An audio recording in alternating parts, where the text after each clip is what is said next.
Chapter 607, His Ability is to Predict the Future. Confronted with that astonishing claim, Harry and Ginny both fell silent, each lost in thought. Ron, however, cast an anxious glance down the dim corridor behind them, just to be sure Lavender Brown wasn't eavesdropping, and leaned in. "Harry," he whispered, "have you managed to dig up any information on Fleur?" Ginny shot him a withering look. "You complete idiot! Lavender was right behind you not a minute ago." "Ron," Harry began, cutting him off. In truth, they had almost no solid intel on Fleur Delacour. Beautiful though she was, she'd always been unnervingly discreet, much like Ryan. Ginny's disdain and Harry's caution seemed to bounce right off Ron. He didn't grasp the implication woven through Harry's silence. Fleur was Ryan's girlfriend, and Harry would never reveal that without Ryan's blessing. All he could muster were vague hints. It was a question of respect and maintaining the proper balance. And it was precisely Harry's discretion and his respect for boundaries that had persuaded Ryan to take him on as a protégé. Not merely out of childhood affection, but because Harry's reserve and reliability fit perfectly into a far grander design. He could guide them perfectly, leaving not the slightest trace, just as he had with the 10 knights trapped in the sea of the human subconscious across foreign lands, past and future eras, even parallel worlds. "Are you serious, Harry?" Ron burst out, staring as if he'd just heard the most absurd thing. "Ignore him," Ginny snapped at Harry's side. "He's all hot air, and don't flatter yourself. How could someone like Furong ever fall for him? Honestly, in this whole school, only Ryan deserves her." Ginny's glare silenced Ron. Unnoticed until then, Ryan sat in Castle Smith's study room, poring over a book. At the mention of his name, he looked up and allowed himself a small, satisfied smile. His gaze settled on square-jawed Ginny, hardly his usual type perhaps, but in his eyes she was more than worthy. As Ryan's quiet approval rippled through the air, an invisible magical current drifted toward Ginny. That night, she would slip into one of the sweetest, most restorative dreams she'd ever known, and over the coming days, both her luck and her study prowess would surge. Meanwhile, Fred and George Weasley exchanged a single, mischievous look. Their earlier irritation over Ron's so-called betrayal was forgotten. Already, they were scheming a new labyrinth of pranks, a perfect confounding maze, just waiting for Ron to wander in. However, this only underscored how quietly formidable Irvas truly was. A wizard of his caliber is like a god in the mortal world. Whether he chooses mercy or wrath, he can subtly shape the course of your fate. "Relax, I'm just window shopping," Ron protested with a grin, "and anyhow, I've got Lavender to keep me occupied." He wasn't entirely lying. If he'd really been head over heels for Fleur, his luck might have looked very different. But he was genuinely just curious, and it had nothing to do with Lavender Brown. Ginny's teasing had already reminded him he knew his own worth. "All right," Harry said, steering them back to the matter at hand. "Let's talk about Irvas. I'm convinced he can't be reading minds." He paused to gather everyone's attention. Think about what happened in that room. In the seconds before the flu connection even established, he acted as though he already knew Mr. Weasley was coming through. That isn't true legilimency. Mind-reading catches thoughts as they form, but this was anticipation. I watched the others. They all looked surprised when Weasley materialized and quickly primed themselves to repeat whatever Dumbledore had said outside. But Irvas never blinked. He greeted Weasley like an old friend he'd been expecting. If his power really were pure legilimency, he'd have been delving into Dumbledore's mind rather than predicting a flu arrival. Harry's words hung in the air, and all of them sat back, weighing the possibility that Irvas's gift lay not in mind-read, but in something far more uncanny, an almost prescient awareness of events to come. Harry leaned forward, eyes bright with excitement. "We still need the exact time Mr. Weasley will arrive," he said. "But that seems impossible." Ron frowned. "Impossible how?" "First," Harry continued, "how could anyone, let alone a student, read Dumbledore's mind? And second, we all know Mr. Weasley's never punctual. He's always late." He waved a hand dismissively. "So Dumbledore compensates by arriving early. By the time anyone even thinks of asking, there he is." "What are you saying?" Ron asked, leaning in. Ginny glanced at Harry with admiration, clearly captivated by his theory. "It's simple," Harry explained. "Dumbledore isn't really reading minds. he's predicting the immediate future. Our present is his past. That's why he always knows what we're worrying about before we even realize it ourselves. He knows, down to the second, when Mr. Fall Weasley will appear, even though Mr. Weasley is never on time. Every time Arthur Weasley starts speaking, it's as if Dumbledore already heard him in his head. Ginny shook her head in wonder. So he's foreseeing events? Exactly, Harry said, but only just ahead, no more than a minute or so. If he looked any farther into the future, people would notice the delay between his prediction and reality. Could you imagine his face if he predicted something 5 minutes out? We'd all stand there wondering why he wasn't instantly reacting. Ron stared at Harry, incredulous. Predicting the future all the time? That's not even magic. Harry gave a small grin. I know it sounds mad, but it fits every odd thing he's ever done. The mind reading, the perfect timing, it all comes down to one simple trick. Dumbledore's always one step ahead of time itself. Have you forgotten where he's from? Castrubshire, the birthplace of the Tree Shepherds. Of course, he'd awaken his gift. Prophecy was his original specialty, so once he opened up, he'd be, well, remarkable. Harry spoke with quiet conviction. He wasn't exaggerating. His talent for self-deception was so strong that by simply convincing himself he knew the subject, he'd mastered occlumency in record time, something he had once struggled to learn. And legilimency? He still didn't understand its spells or how to study them. All Voldemort's remnants had ever taught him were curses, poison jinxes, dark magics meant to harm or kill. Yet this new ability, predicting the next minute or even the coming seconds, had sprung up as if from nowhere. It seemed impossible, and yet it was real. Right, Ron murmured, turning Harry's words over in his mind. Then his eyes brightened. Wait, did you say dividends? You can actually earn money as a warrior? His grin shone even more brightly than when Fleur's name had come up. Harry and Ginny stared at the parchment in confusion. That's not all, Harry exclaimed, rolling his eyes. Besides the fixed prize of 1,000 gold galleons for the champion, any contestant who pulls in strong live stream numbers can sell official merchandise, and they get 10% of the profits. 10%? Ron groaned, slapping his forehead. Why didn't I know that sooner? If I'd realized we'd get a cut from merchandise sales, I would have thrown my name in the hat. Even if I'm not as talented as Harry, I've worked just as hard as anyone else. He buried his face in his hands. Live streams mean real money, and real money has to be divided up. How did they end up with so few contestants volunteering? Ginny shot him a sympathetic look. But Ron, Dumbledore only mentioned live streams at dinner. He said the Ministry of Magic would be running them. Hold on, Harry interrupted. Ministry of Magic employees? No, these aren't Ministry people. They're from the Skywalker Alchemy Workshop. The Ministry's just cooperating. He turned to his siblings.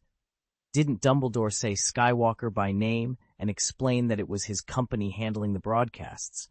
Ron and Ginny exchanged a glance and shook their heads. Harry sighed and pointed at the announcement again. See here? It's all laid out. 1,000 galleons to the winner, plus 10% of any merchandise profits if your live stream does well. And those live streams are being produced by Skywalker Alchemy, with the Ministry only lending support. Ginny finally nodded. Okay, that makes more sense, but I still think we should have known about the merch deal sooner. Agreed, Ron muttered. I'm never voting for someone else's name again. Ginny rolled her eyes, and Harry just grinned. Whatever the contest threw at them next, at least now they understood the rewards and the stakes perfectly. Chapter 165, Jingmeng and Harry's Secret Base. I knew it! Ron burst out, practically bouncing on his feet. Dumbledore is deliberately freezing Skywalker and his circle out. Skywalker's influence in the wizarding world has grown too big, yet he lives in seclusion. Nobody knows his real name, his origins, or what he even looks like. Of course, Dumbledore wouldn't trust him until he's got all the facts. That's why the school banned bamboo dragonflies, underwater snorkels, and all those other gadgets back in our first year. It wasn't because of Bogenbach's piracy. It was to curb Skywalker's reach. It all makes sense now. Harry folded his arms, frowning. What are you on about? You're reading way too much into this. Dumbledore didn't even mention Skywalker by name in his announcement, and the whole point of saving it for the live broadcast is to create a big, dramatic surprise. Honestly, It feels more like one of Dumbledore's whims than a calculated power move. Ron threw up his hands. A whim? Really? You don't think he's purposely keeping Skywalker at arm's length? I do, Harry said firmly. And you know what? It still rubs me the wrong way, but it's his decision to make. Let's just wait for the rest of the broadcast before jumping to conclusions. With that, the two friends fell into a tense silence, each turning over Dumbledore's latest decree in their heads. Deep down, Harry had to admit Ron's theory wasn't entirely impossible, but for now, they'd have to trust whatever the headmaster had in store. Albus Dumbledore was a wizard of uncompromising integrity. He never acted on flimsy suspicions alone. If revealing those names had truly mattered to Skywalker and his allies, Dumbledore would have offered them without hesitation. Their insignificance, however, led him to remain silent. As Ron had correctly guessed, Dumbledore simply preferred not to draw attention to an organization and individuals of unknown but formidable influence. Ryan, however, couldn't ignore the faint note of reluctance behind Dumbledore's refusal. Once Harry and the others concluded their discussion, they headed straight back to the Gryffindor dormitory. Harry had an early start in Hogsmeade the next day and needed his rest. That night, at precisely 11:30 p.m., Ryan sent what he called a blessing, though it felt far from benevolent. In the headmaster's office, something extraordinary had occurred. The massive, claw-footed desk at the room's center had inexplicably collapsed inward. Its once solid surface was now sunken into a deep hollow, lined from end to end with plush wool blankets. The scene was chillingly reminiscent of a coffin, an ominous invitation that left the very air in the room feeling heavy with foreboding. Albus Dumbledore held every honor the wizarding world could bestow. Grand Wizard of Britain, President of the International Confederation of Wizards, Chief Warlock of the Wizengamot, Headmaster of Hogwarts, and recipient of the Order of Merlin, First Class. Tonight, he changed into simple striped pajamas and settled onto a stark, coffin-shaped bed that stretched long and narrow like a banquet table. No wonder his brow creased in sleep at the uncomfortable rigidity of it all. Then his dream began. He stood in a pitch-black chamber he'd never visited in waking life, yet somehow knew from nightmares, seen, it seemed, through someone else's eyes. There, by the edge of a moonless black lake, lay a marble tomb, and upon it was a man he recognized, yet did not, Tobias Gettler. The once powerful Auror was reduced to little more than skin stretched over bone. His musculature, once honed by magic and battle, had withered away. His face was gaunt, most of his teeth were shattered or missing altogether. Despite his frailty, Gettler's eyes snapped open. He pushed himself up against the cold marble. Though he had no wand in hand and his strength was all but gone, panic never touched him.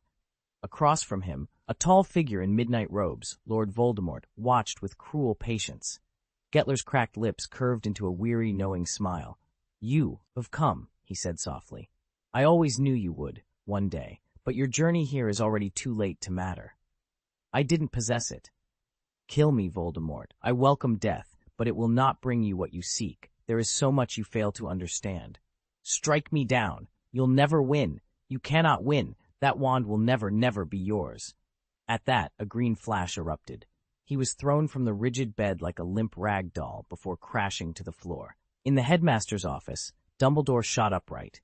Tears glistened along his aquiline nose as he stared at his trembling hands. This was the gift Ryan had given him, a vivid glimpse of the future, should events follow their original course. He had seen Grindelwald choose death rather than betray the Elder Wand, sacrificing himself to protect its terrible secret. Yet for Dumbledore, that sacrifice carried the weight of both blessing and betrayal, a crushing burden and the ultimate dishonor to the sister he loved. Having unleashed his fury, Ryan finally sank into a deep, untroubled sleep. His skilled hands drifted over the land flowing with milk and honey. Moments later, his eyes fluttered open. "Kate? Your skin, it's so smooth." For a heartbeat, the grand bedroom, transformed once again into the room of requirement, fell utterly silent. Kate's eyes went wide with fury. "Do you realize that's how I look from the front?" Ryan fell silent. It was hopeless. Barbie had taken on the mantle of Q, and he was now the only one who could straighten out this mess. It was 2 o'clock in the afternoon, just outside the village of Hogsmeade. They wound their way along narrow, twisting paths that skirted sparse fields and sprawling gardens. Beyond a broken fence, they scrambled up rocky slopes, the trail growing steeper and more treacherous until they reached a shadowed cave entrance. Inside, the air was cool and still, and faint traces of human passage marked the uneven floor. At the cavern's far end, a hollowed stone basin burned with a flickering Gublai fairy fire. Legend said it never died. Around it lay neatly arranged tatami mats, woven from rush grass. Upon these mats stood several low tables of polished black wood, each barely 2 feet high and set with shallow depressions shaped for bowls and plates. A massive granite boulder guarded the cave mouth, its surface catching the last shafts of daylight. From the gloom emerged Harry, Ginny, Draco, Ron, and Neville. Harry and Neville panted lightly from the climb. Ginny balanced on Harry's shoulders like a jockey on a steed. Ron clung to Neville's back, and Draco knelt on the cold stone, sweat pouring from him as though he'd just endured a downpour. "Ha ha!" Ron beamed. "Draco, why don't you let Neville carry you up, like he did with me? It won't hurt a bit. Nev's got us both up the mountain on his shoulders." Draco, however, paid him no mind. He turned to Harry with a steady gaze. "Contact the cabin the Skywalker Alchemy Workshop erected. I want to be absolutely certain it's here. I don't see any trace of it." Harry set Ginny gently on her feet, drew his wand, and tapped the rock face twice. A hairline crack snaked open before them. "There it is," Harry announced. "I spotted it on my last inspection and secured the key." With a nod, he slipped inside the narrow entrance. One by one, the others filed in, Draco bringing up the rear with the most labored steps. Once they were all inside, the crack sealed itself, and the hillside stood smooth and unbroken once more. Chapter 166 Discussion in the Cave. Draco sank onto the straw mat and sprawled out, patting the smooth surface. "I think I'm getting a shiatsu massage through my trousers. Harry, this is exactly why you built it, so we'd have a place to rest after climbing the mountain. But why is this tatami so impossibly soft and comforting?" Harry gave a small, pleased smile. "Magic. I enchanted it. The technique, called shiju, was used in an ancient Eastern kingdom. Today it's better known in a certain island nation far to the east, where people call it tatami. But I didn't add it just for comfort. I had a bigger plan. This cave is our secret base, like the hidden hideout Nobita creates in Doraemon." He tapped his wand once on the low wooden table in front of them. Instantly, a delicate porcelain bowl materialized, fitting perfectly into the table's shallow recess. Without pause, a clear golden liquid seeped out and filled the bowl. "It's osmanthus-scented canyon water," Harry explained. "Drink it. You'll feel rejuvenated. I stocked nearly 100 bottles in the side chamber, and the basin will refill itself after you finish. When you've had enough, just tap the table again, and it will vanish." Draco reached forward eagerly and lifted the bowl to his lips. As the sweet floral water slid down his throat, he closed his eyes and let out a long, satisfied breath. "I could get used to this," he murmured. "A secret lair with comfy mats and self-refilling tea. Brilliant, Harry." Draco, already soaked with sweat, wasted no time mimicking Harry. He tapped the polished oak tabletop with his hawthorn wand. Almost at once, a shallow bowl and a trickle of clear canyon water materialized before him. He seized the bowl and drained it in a few eager gulps. Ginny and Neville followed suit, but Ron remained motionless, his eyes locked on Harry as if wrestling with some unspoken question. Harry's patience was wearing thin when Ron finally spoke. "You said there'd be a key to the door.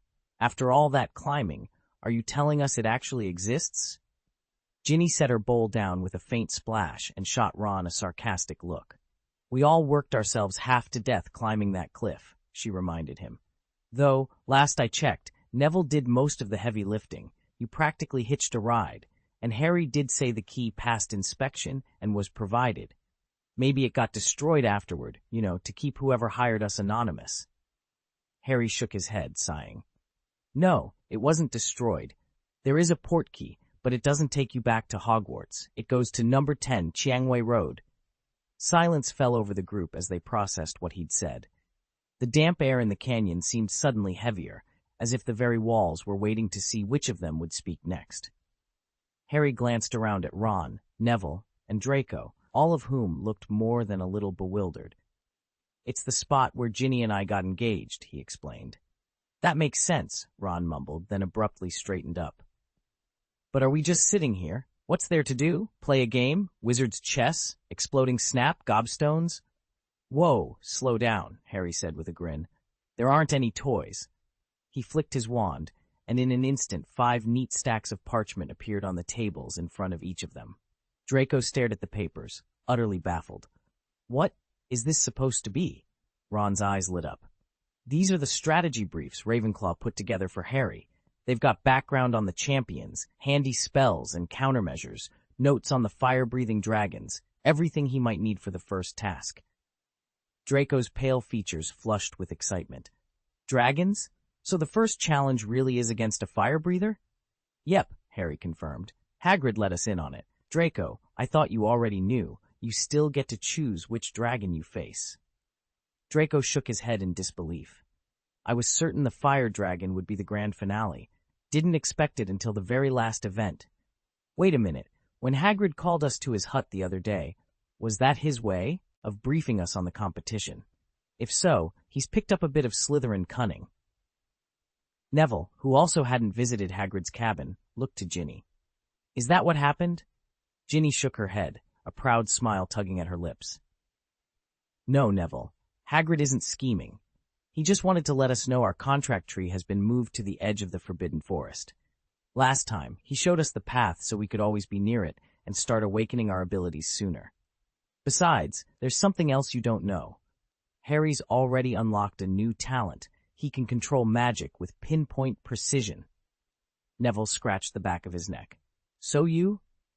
Before Ginny could answer, Ron stepped forward, sounding oddly paternal, as if addressing a particularly hapless cousin. He sighed, shaking his head. Honestly, what else is there to say? Hagrid might keep tripping over his own feet, but this time, Draco, you're the one who benefits. There are 4 dragons in total slated for this competition. At the announcement, Draco turned ghostly white. 4 dragons! As if he might pass out on the spot. And for the second task, the announcer continued, our champions will become dragon riders, mounting these beasts to battle in the skies. Draco's head was spinning. So what's the 4th dragon, he blurted. The mighty Ukrainian Ironbelly? A Chinese fireball? A Swedish Brachiosaurus?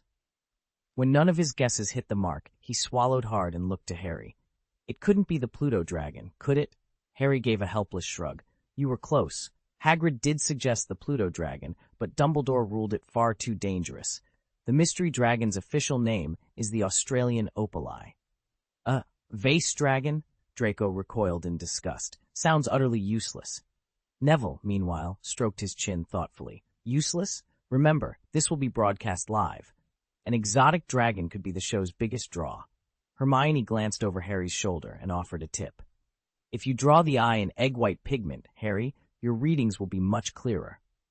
Let's look at these parchments first, Ginny said, holding her sheet up beside Harry's. Harry, why does mine look exactly like yours? I cast the copying charm, made 4 identical copies, Harry replied, giving Ginny's hair a gentle ruffle. The other 3 students all bent their heads to study the pages in front of them. Draco, though, lifted his gaze in an instant. Hold on, am I reading this right?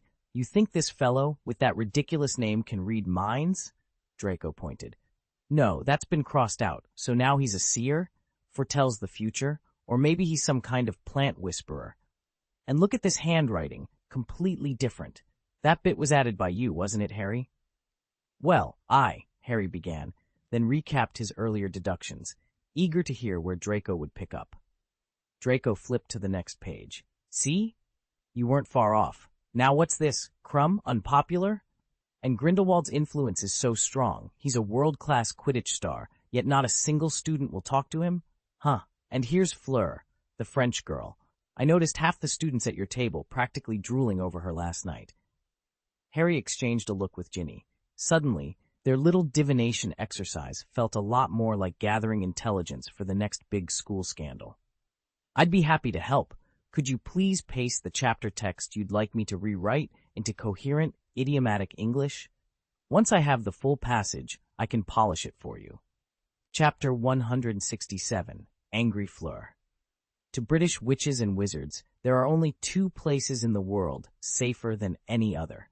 Gringotts Wizarding Bank and Hogwarts School of Witchcraft and Wizardry, but ask them to name the single most secure spot within Hogwarts's walls, and not even Albus Dumbledore would point to his own office. He wouldn't nominate the volcanic birthplace of Gellert Grindelwald deep beneath the giant ship on the Black Lake, either. Only one place truly merits the title of ultimate stronghold, the Forbidden Forest.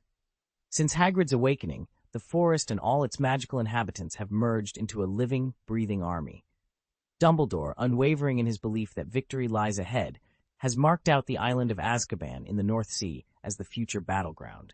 Even so, he plans to carve out a well-defended clearing in the heart of the Forbidden Forest to serve as a student refuge once the fighting begins.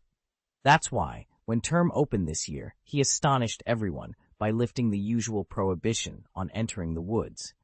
With Hagrid on guard, no student could step beneath the canopy without his express permission, and he isn't about to grant it lightly. In a display of confidence bordering on audacity, the 4 dragons chosen for the upcoming competition now roam the forest unchained, untethered, and entirely without trainers. Their roars reverberate through the ancient oaks day and night, a living testament to the power that the Forbidden Forest, under Hagrid's watchful eye, now holds over Hogwarts itself. The fire dragons here behave almost unnaturally. Not a single thunderous roar shatters the sky or echoes back to the castle walls. By all rights, this ought to be the safest stretch of land in the realm. But hidden from even Hagrid's knowledge lies a secret world more wondrous than any map could show. Half buried in the rocky embankment beyond the Centaur territory, where the twisted husks of black magic poisoned spiders litter the ground, is a perfectly round aperture no larger than a gold galleon. Step through, and you enter a magnificently appointed chamber, 12 feet high and spanning 1,000 square feet. At its heart stands an immense bed that at first glance appears surprisingly ordinary until you notice the details. Every structural element of the bed, the headboard and footboard, the frame, the legs, even the slats that support the mattress, is fashioned from gleaming, ivory-hued dragon bone.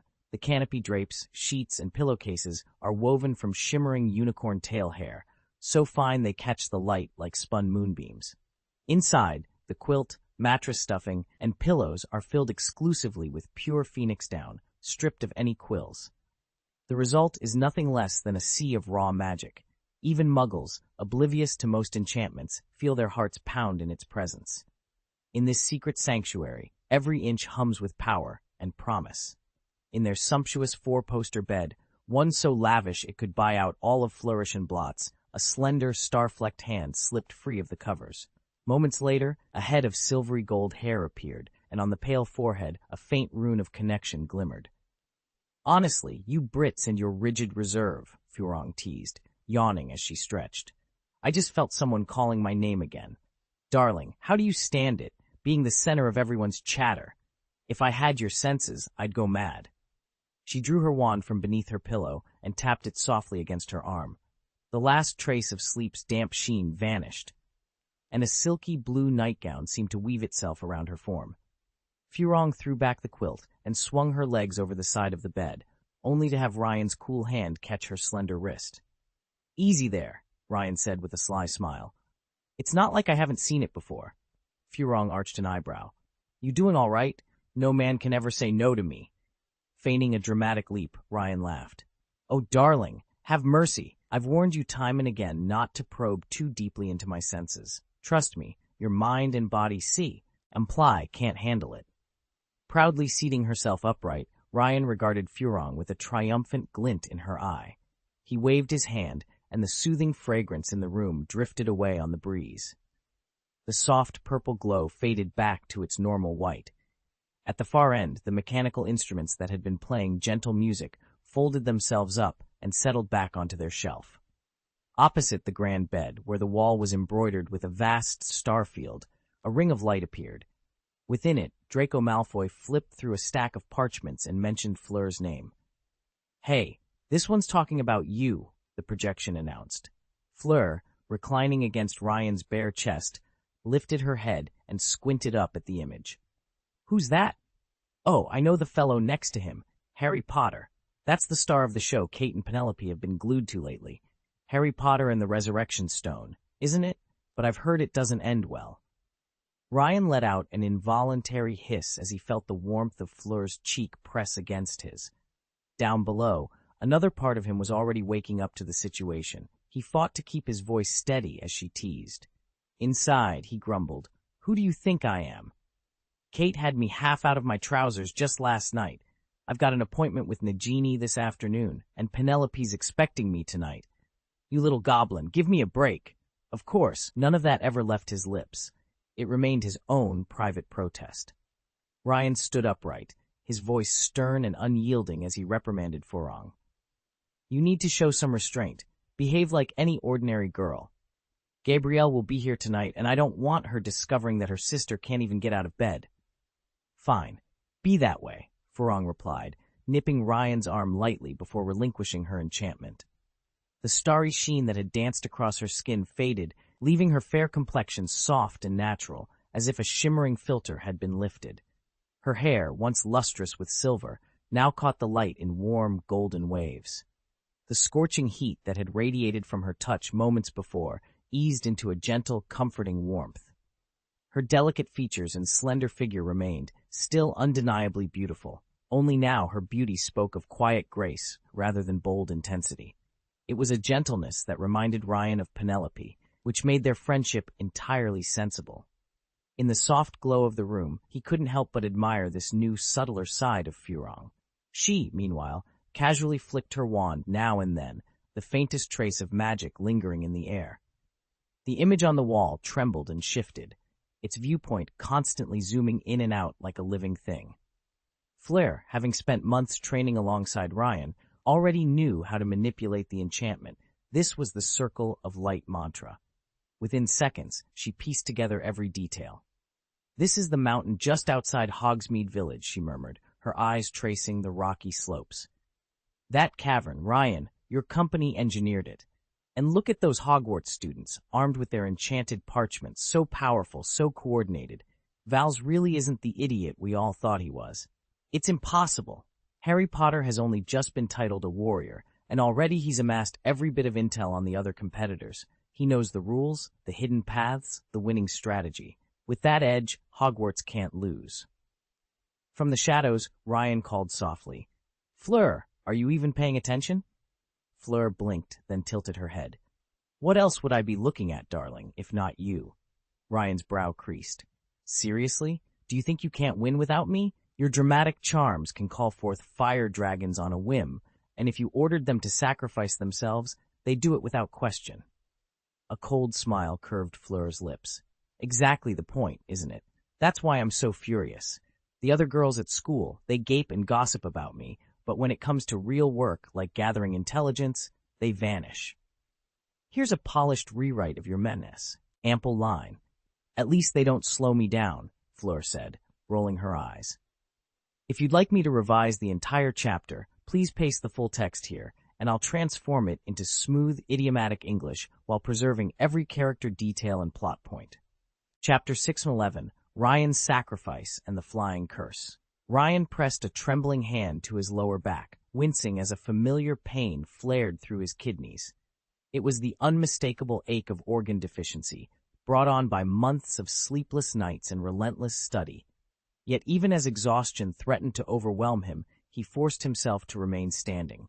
Luna and Hermione were still children. They couldn't bear the burden he had accepted. Only he could protect them. Earlier that afternoon, when Furong's temper had erupted without warning, Ryan had deliberately drawn her fury onto himself. He'd taken every scathing word and every crackling hex, shielding his wards from the fallout. Now he paid the price. His body was weak, his spirit fraying at the edges.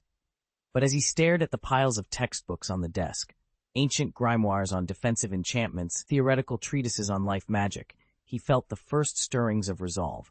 "Defeat the Death God, raise their skills before they reach adulthood," he told the silent room. Body transfiguration to level 7, physiological communion to level 6. If they could master those two arts, no power in the wizarding world, no dark force would stand in their way. He closed his eyes and let the thought settle in his heart. "I accept my weakness, and in doing so, I become unbreakable." A quiet warmth bloomed within him, like the first light of dawn after a long, starless night. Fingers curling around his wand, Ryan stood straighter. As Luna and Hermione's guardian, and as a self-styled Knight of Justice, he had one final task to set right. The upcoming duel between Harry Potter and Victor Krum at the Triwizard Tournament must be conducted with total fairness, transparency, and honor. No hidden advantages. No unanswered questions. When the bright morning comes, the lake will churn under the wings of dragons and the clash of spellfire. But Ryan vowed, with every ounce of strength left in his frail body, that justice would prevail. He would not let them down. Harry sat with Hermione and Ron in the dim cave, their parchments spread out across the rough-hewn table. Hermione tapped her quill against the wood. "All right," she said. "When it's Fleur's turn, she'll face her dragon solo. Harry, your only advantage is knowing the challenge ahead of time, so Vals's prophecy isn't the game-changer everyone thinks it is. Victor, as a Durmstrang champion, will count on pure strength and endurance." She unrolled another sheet. "Now, Harry, if you draw the Peruvian viper tooth, your first priority is the bubblehead charm. It'll protect you from acid and flame. If it's the Hungarian horntail, what they call the shufeng, beware those wicked barbs. They're like living lances, and the horntail can send jets of fire farther than any other dragon. An eye-blinding hex should buy you the seconds you need to move in. The other two specimens are enormous, but they're more straightforward. Tackle them however you see fit." Ron leaned back, brushing crumbs off his robes. "Ignore the rest of the competitors, Harry. Well, except for that Irva's. He's the one who could really give you trouble." They were just gathering their things, stacking empty plates and brushing sweaty palms on their trousers, when Ron sat up again. "Wait, have we really thought this through? Even with planning, our best spells might not be enough to bring down a dragon." The three of them exchanged serious looks. Hermione nodded slowly. "He's right. We need more than just magic if we're going to survive this." "Fleur's with Ryan, so that isn't a sure thing," Harry muttered under his breath. Ron frowned. "But think about it. Every school's team is banking on the war magic blessings cast by their own champions. Krum's already offended Grindelwald. Do you really imagine the others will give their all? They'll just abandon him." "Hold on," Harry cut in. "Fleur's with Ryan, so don't assume anything. Besides, with Dumbledore on hand and the entire British audience watching the live broadcast, the Durmstrang students can't go that far." Harry writhed to believe his own words, but a knot of doubt twisted in his gut. If Grindelwald were here in person, his mere presence might enforce discipline. Instead, Grindelwald was now pregnant, completely beyond his own control, and it was his most fanatical followers running the operation. For their idol's sake, they might risk global outrage and deliberately botch their war magic just to punish Krum for daring to defy him. Still, with Dumbledore standing guard, Harry told himself Krum would be all right. For the first time in ages, he silently whispered, "Amen." Of course, Ron and the others had no inkling of these behind-the-scenes twists, or of Grindelwald's unexpected condition. Harry led them all back to the charms classroom with a lightness in everyone's step, as if a great weight had lifted from their hearts. It was Monday morning, and the room buzzed with anticipation. Professor Flitwick stood at the front, adjusting his robes and peering over the tops of his glasses. "Good morning, everyone," he chimed. "Today we will be learning the summoning charm, Accio. Normally this is a fourth-year spell, but given Harry's extraordinary achievements, I thought we might introduce it a little early." He tapped his chalk against the board, where he wrote, "Spell, Accio, summoning charm. Effect, brings a specified object to the caster." "Listen carefully," Professor Flitwick said, turning to face the class. "To summon an object, you must concentrate fully on its precise image in your mind. Then, with a clear voice, utter the object's name, followed by Accio. For example, if you want to bring a feather to you, you say, 'Feather, Accio.' The feather will fly across the room and land gently in your hand." He gave them a small, knowing smile. "Now, you can also summon more than one item at a time. Simply say, 'Accio all,' and every object within your field of attention, so long as it isn't protected by a counterspell, will hurtle toward you. Be warned, however, that can get quite messy." He chuckled as a few students suppressed shudders at the thought. "Finally," he added, "there's a variation. Accio around. Instead of everything zooming straight to your palm, objects will whirl around you in a circle, like tiny satellites in orbit. A few students exchanged excited glances. It sounded like a lot of fun. Professor Flitwick gave a graceful nod. Enough theory. Observe. He raised his wand. Accio quill. At once, Professor Flitwick's quill shot from his desk across the room and landed neatly on his fingertips. The class broke into applause. All right, everyone, he said, clapping his hands together. Pair up and practice. Remember, visualize clearly, speak confidently, and above all, mean it. The students hurried to find partners. Harry glanced around, wand at the ready to show his classmates just how useful the summoning charm could be. Professor Flitwick set down his chalk and glanced around the classroom. One more thing, he added, voice brightening. If you cast the summoning charm alongside an expulsion spell, the results can be spectacular. A ripple of excitement ran through the students. From the back row, Ryan, ever the irreverent one, murmured to his friend, "Isn't that just a Muggle martial arts move, like the monkey version of 10,000 Heavens Push or Shinra Tensei?" Anthony raised his hand. "Professor," he said, recalling something he'd read, "doesn't Miranda Gorshak's standard spells, level 4 textbook, say that summoning only works on inanimate objects? It even claims the only living creatures you can summon are things like flobber caterpillars, basically plants with legs." Flitwick smiled. "A very good question, Anthony. In fact, the humble flobber caterpillar is one of the rare exceptions. It can be summoned alive." Miranda Gorshak's work, while thorough in many respects, is ultimately limited by the cases she studied.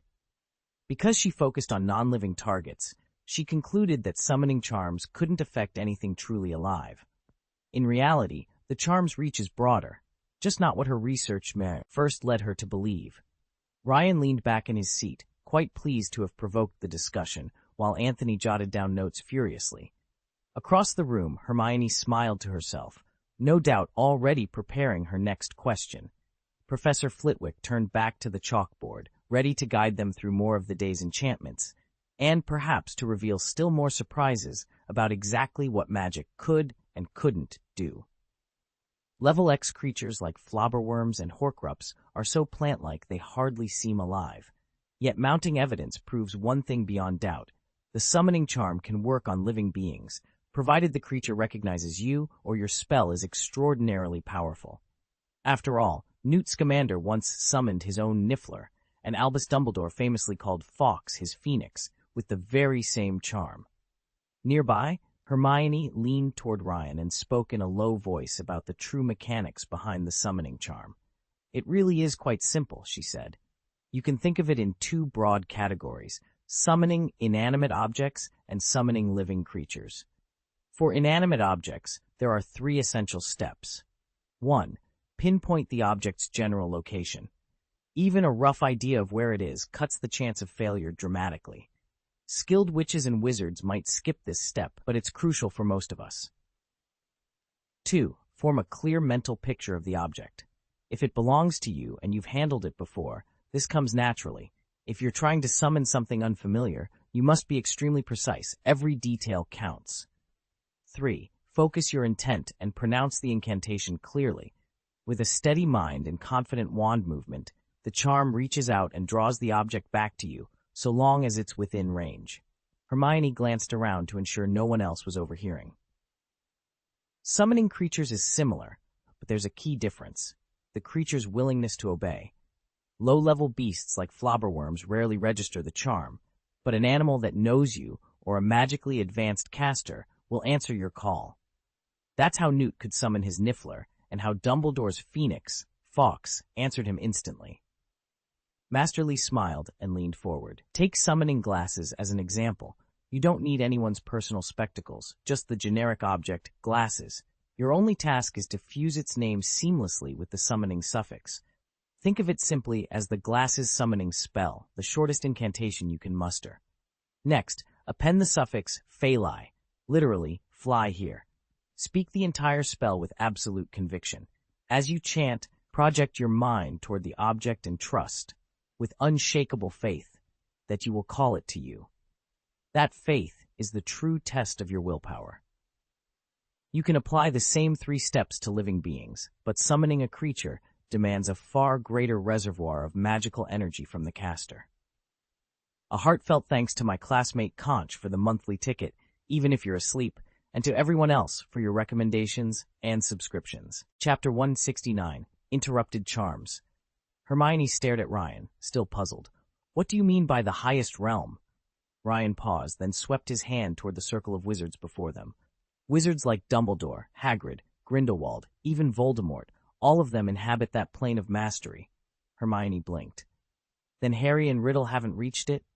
No, Ryan shook his head. Tom Riddle's raw power is immense, but he abandoned the roots of his magic long ago, and now walks a different path. He's ceased to be a mere wizard. He's become something akin to a demigod. Harry, on the other hand, has perfected his magic so completely that even those demigod-tier wizards fall short by comparison. Hermione frowned, considering this. All right, but Hagrid? I've read William Smith's travel journals. He was one of your ancestors, and they describe Hagrid awakening a bloodline. Still, I can't believe that puts him on the same level as Dumbledore or Grindelwald. A faint smile curved Ryan's lips. Hagrid's strength lies in his bond with every living creature. His very presence commands their loyalty. That kind of power, dominion over life itself, can outstrip any raw spellcraft. Hermione nodded slowly. I suppose that makes sense, but what about wizards who specialize in summoning or taming magical beasts? Someone like Newt Scamander. His power sits in his empathy and the trust he earns from those creatures. Ryan regarded her appreciatively. Exactly. Newt channels his strength through kindness, and the creatures respond. It's a different path to power, but one every bit as formidable. His magic level's only average, Hermione mused, watching Ryan's demonstration. So how on earth did he manage to summon a Niffler?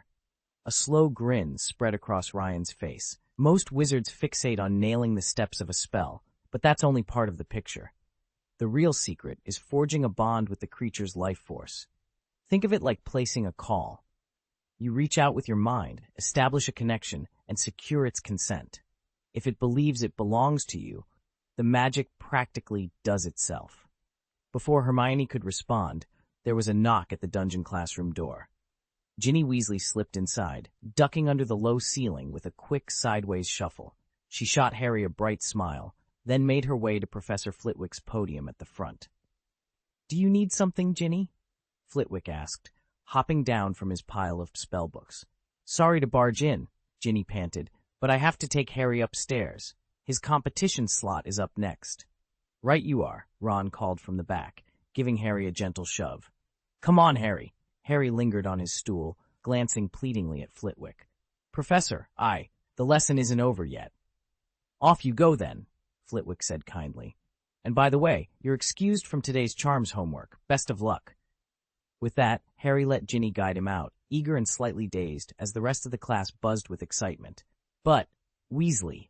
Professor Flitwick's voice rang out as he shot a pointed look at Ron, who was laughing so hard his vision blurred. He then turned to Harry, his tone gentler but firm. Harry, I know that even if I excuse you from the homework, you'll still review the material afterward. But I don't want other students, those who dislike doing their own work, to take advantage of your good habits. Ron ducked his head, fully aware he was the target of the remark. Harry shrugged on his school bag, offered Professor Flitwick a quick nod, and followed Ginny toward the door. No sooner had they stepped into the corridor than Ginny burst out laughing. Did you see Ron's face? Absolutely priceless. He deserved that. Who told him to skip his homework? Harry smiled. He might have asked for it, but he is your brother. They climbed the stairs side by side. Once they reached the top, Harry turned to her. So what did Flitwick actually want me to do? Ginny stuck out her tongue at the thought of her brother's embarrassment, then grinned. Apparently, he needs you. Oh, take some photographs of tomorrow's charms lesson. You heard they're broadcasting live nationwide this time, right? You can bet they'll be taking photos to warm up, Harry said as he hurried down the corridor. Who's covering it? Skywalker Alchemy Workshop or the Daily Prophet? Ron asked, casting a glance at the cameras lining the hallway. Definitely the Daily Prophet. I just saw Sirius out front, Harry replied. Ron let out a whistle of relief. That's good. With Sirius there, you'll have a friendly face around. Harry nodded, He knew only one of the other champions, Victor Krum, and wasn't sure how he'd get along with the others. Fleur Delacour, for example, was Ryan's girlfriend and a proud Frenchwoman. Harry worried he might say something wrong and offend her. "Break a leg," Ginny called, flinging her arms around Harry and pressing a quick kiss to his cheek. He squeezed her hand, gave her a grin, and pushed open the classroom door. Inside, the space was small. Most student desks had been shoved to the back, leaving a wide-open floor. Up front, 3 velvet-covered tables faced each other beneath the blackboard, with 6 chairs arranged behind them. Arthur Weasley occupied one seat, deep in conversation with Sirius. In the corner, Victor Krum stood with his usual scowl, keeping to himself. Harry squared his shoulders and stepped forward. This was it. Time to face the cameras, the champions, and whatever surprises the day would bring. Elvis stood apart from the others, turned toward Harry, and tapped his left cheek with his forefinger in a strange, insistent gesture. Fleur, likewise detached from the group, idly twisted a lock of her silver-gold hair through her fingers. Nearby, a pot-bellied man cradled a black camera, its barrel still emitting faint wisps of smoke, as he furtively watched Fleur from the corner of his eye. Suddenly, Mr. Weasley spun on his heel, sprang to his feet, and called out, "Ginny, there you are. Come on over. Sirius and I are ready." Sirius glided to Harry's side and pressed a bronze silk scarf embroidered with a proud eagle into his hands. "Quick, wipe it off. Ginny's a handful, and I want to be ready for the perfect shot." Harry took the scarf and rubbed at his cheek. Only then did he realize why Elvis had signaled him moments before. Just then, Mr. Weasley swept forward and tugged a blushing Ginny into the circle. "This is my daughter, Harry's fiancée." He shot a triumphant look at Fleur, as though announcing a grand declaration. Fleur lifted her nose in an imperious wrinkle and said, "Honestly, I have no interest in that ridiculous boy, Harry Potter." "I have a boyfriend." A sudden shout rang out from one of the champions, followed by a rosy-cheeked blush. Mr. Weasley cleared his throat loudly. "Right, now that everyone's here, let's get started." Today was simply the standard wand testing ritual, nothing more dramatic than that. The other judges will be arriving shortly, and before they do, we need to verify that each of your wands is fully functional. Remember, in the upcoming tasks, your wand will be your most important tool. "The wand expert is already upstairs with Professor Dumbledore," he added, lifting his wand to take a few quick photographs of the assembled champions. Then he gestured toward Sirius. "And this is Sirius Black. He'll be covering the tournament for the Daily Prophet." Harry blinked in surprise. "You writing an article?" Sirius simply smiled and glanced back at Mr. Weasley. "Arthur, if you don't mind, I'd like to speak with our youngest champion first. The other judges haven't arrived yet, so we have a moment. It'll be much easier to get his thoughts before I put pen to paper." He winked conspiratorially at Mr. Weasley.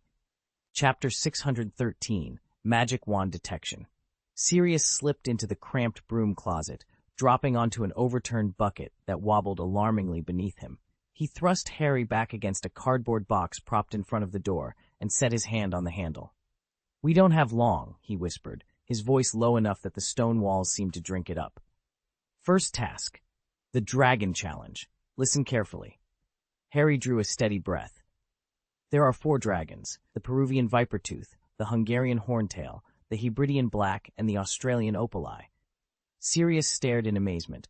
"Right? Their weakness?" "Their eyes," Harry replied instantly. "A precise blindness curse or a pox of glaucus can cripple their vision.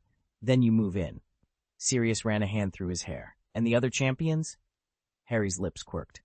"Irva's is an arboromancer, a tree whisperer. Fleur Delacour's part Vila and Krum's broom flying is exceptional." Sirius blinked. "Harry, where did you learn all this?" A shadow of a smile crossed Harry's face.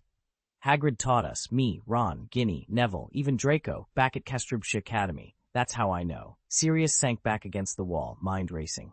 In the flicker of that cramped makeshift hiding place, it finally sank in. Harry Potter wasn't just born lucky, he'd been trained.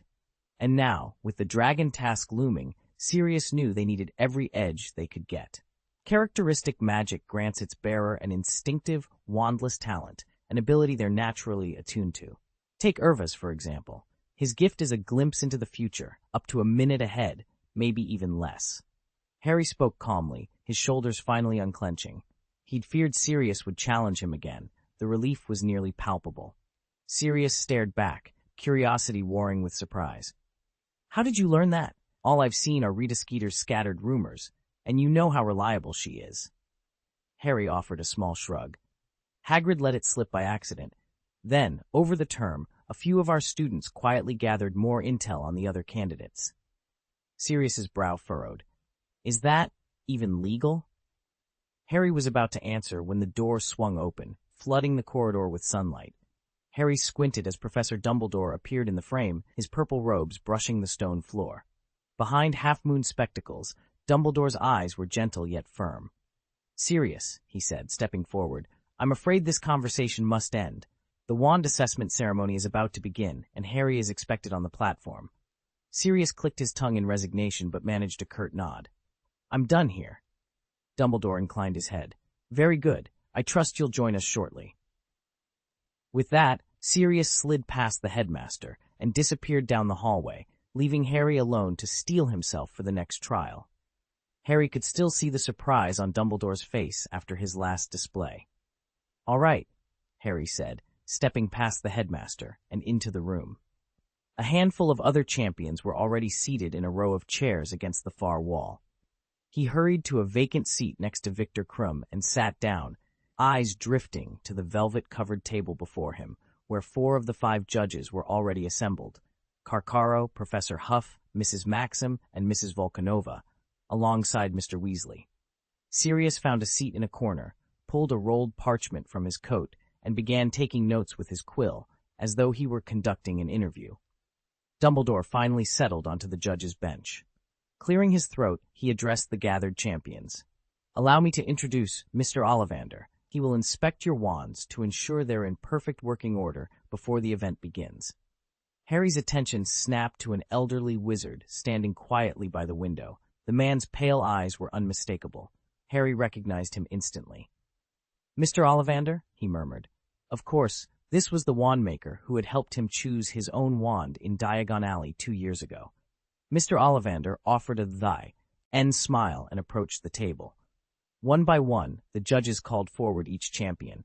Victor Krum rose first, extending his wand, then Fleur Delacour, Cedric Diggory, and finally Harry himself. Sirius leaned forward, quill poised, as Harry placed his wand on the table. "Let's see," Mr. Ollivander said, picking it up gently. He held the wand up to the light, turning it slowly in his long, slender fingers. Behind him, the judges watched in respectful silence. After a moment, Mr. Ollivander nodded.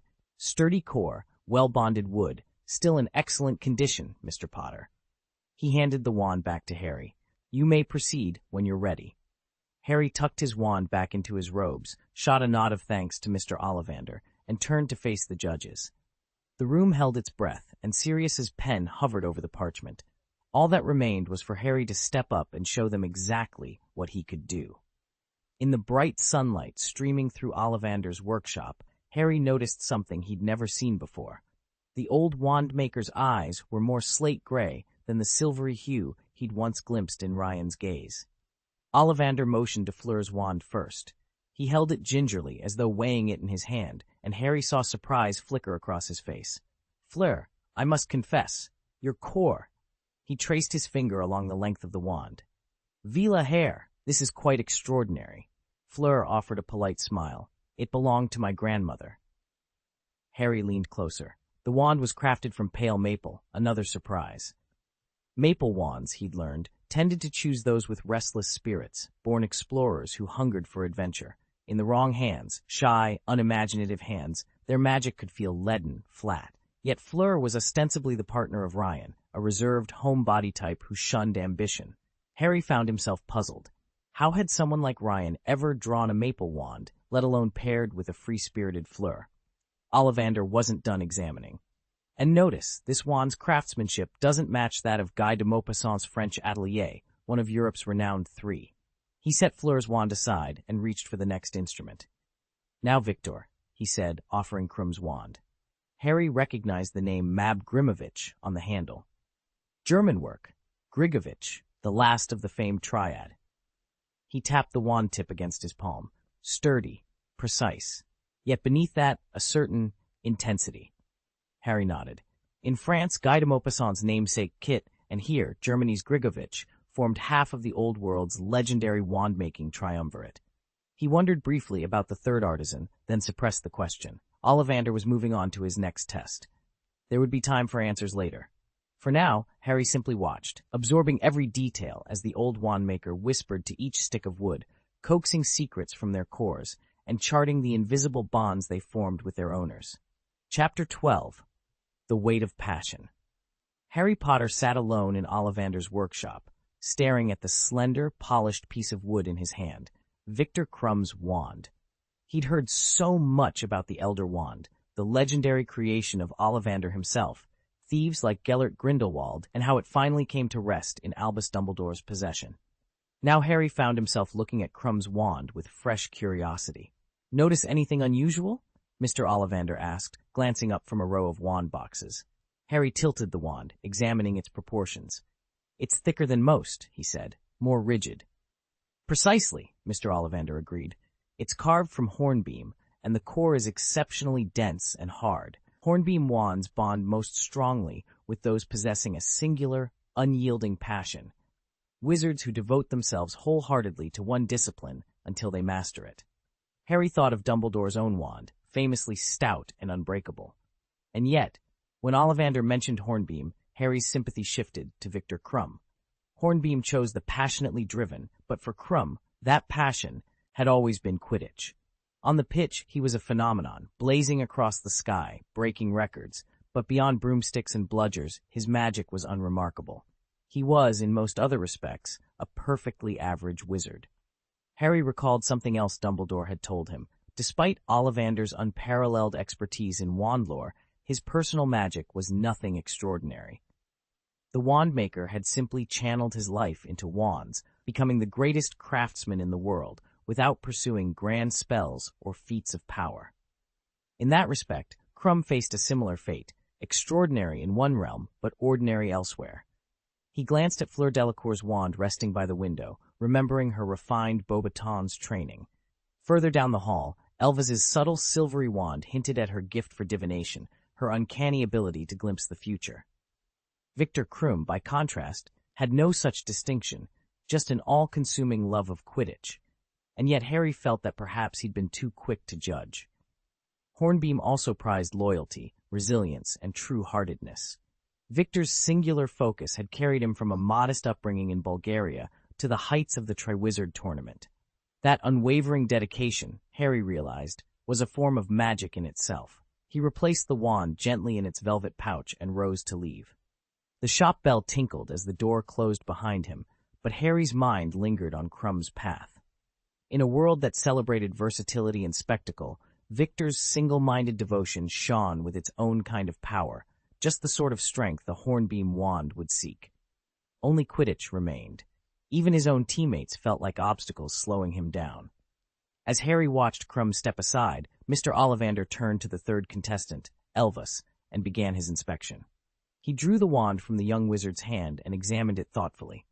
"Hazel," he said, 11 1/3 inches, with core elements of cat-panther whiskers. Hazelwood, you see, chooses those who can master and mirror their emotions, and whiskers from a panther known for hypnotic and almost telepathic abilities. No wonder everyone thinks you're a mind reader, Mr. Elvas. It suits the wand perfectly." With a nod, Ollivander returned the wand. "Excellent. And now, Mr. Potter." Harry stood abruptly and stepped forward. He handed over his own wand without a word. Ollivander's pale eyes lit up as he took it. "Ah, yes, my only specimen here today," he murmured, inspecting it with evident delight. "Hollywood, phoenix feather core, quite supple, 11 inches precisely. Of course, I remember it perfectly."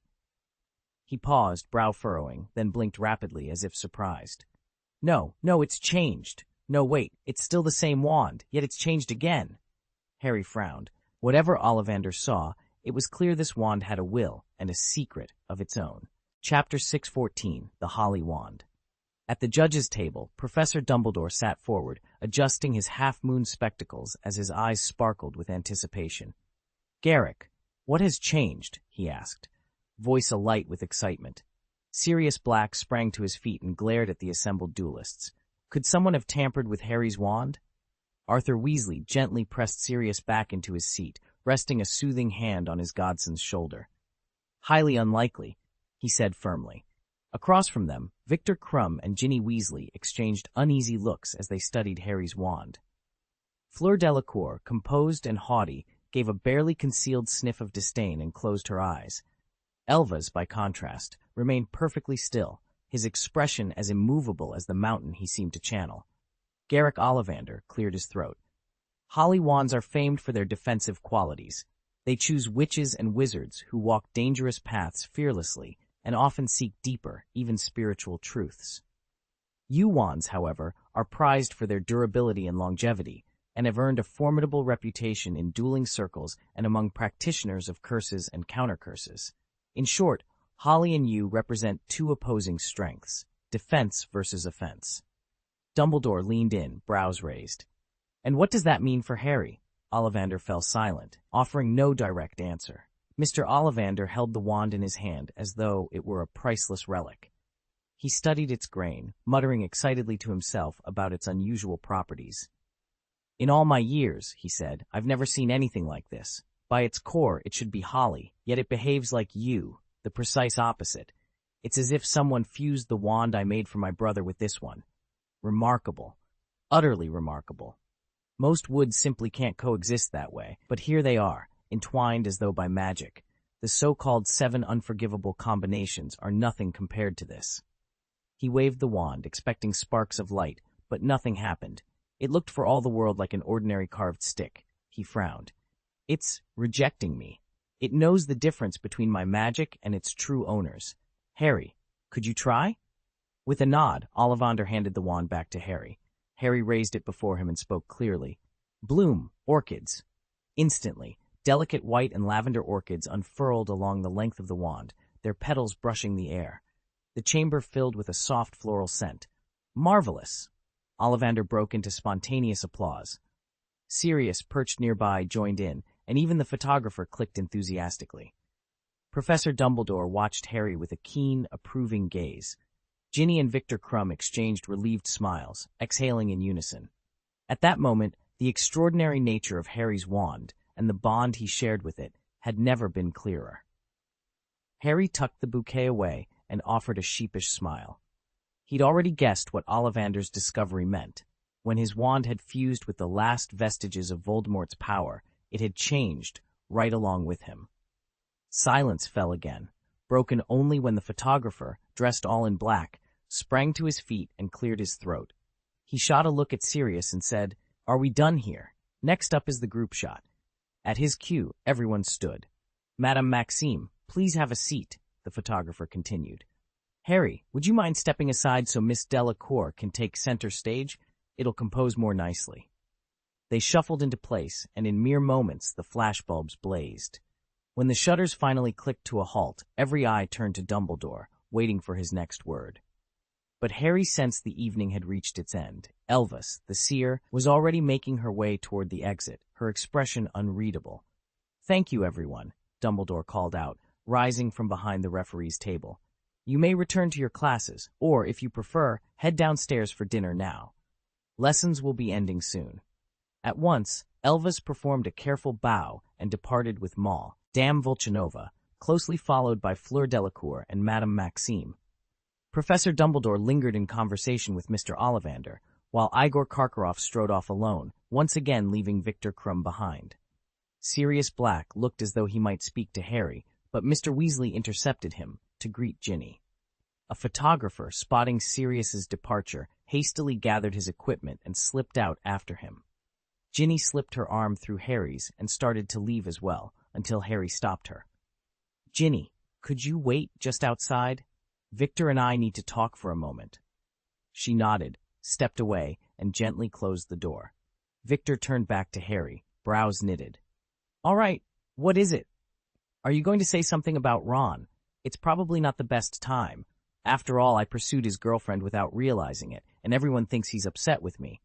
I thought I should give it a bit more time." Harry held up a hand to cut him off. "That's not why I asked you to stay." Harry leaned forward, his voice low and urgent. "Crumb, your first task is the dragon." Crumb's forked brow expression registered shock. He pressed his lips together for a moment, then gave Harry a curt nod. But why me? We're friends, Harry, but this is a competition between Durmstrang and Hogwarts, between you and me. Precisely, Harry said. It isn't just about the two of us. The houses send their best war wizards to back us up. Durmstrang students won't be eager to help you. Some even resent you for joining this tournament. You'll be on your own. A flared gaze and a sharp retort were on Crumb's lips. Enough. I can manage it by myself. He caught himself and softened. Sorry, Harry. That came out harsher than I meant. But truly, if the task involves dragons, it won't be about fighting them head-on. Our job will be to steal or retrieve something from a dragon's lair. We'll need to distract it long enough to get in and out safely. I'm confident I can do the misdirection.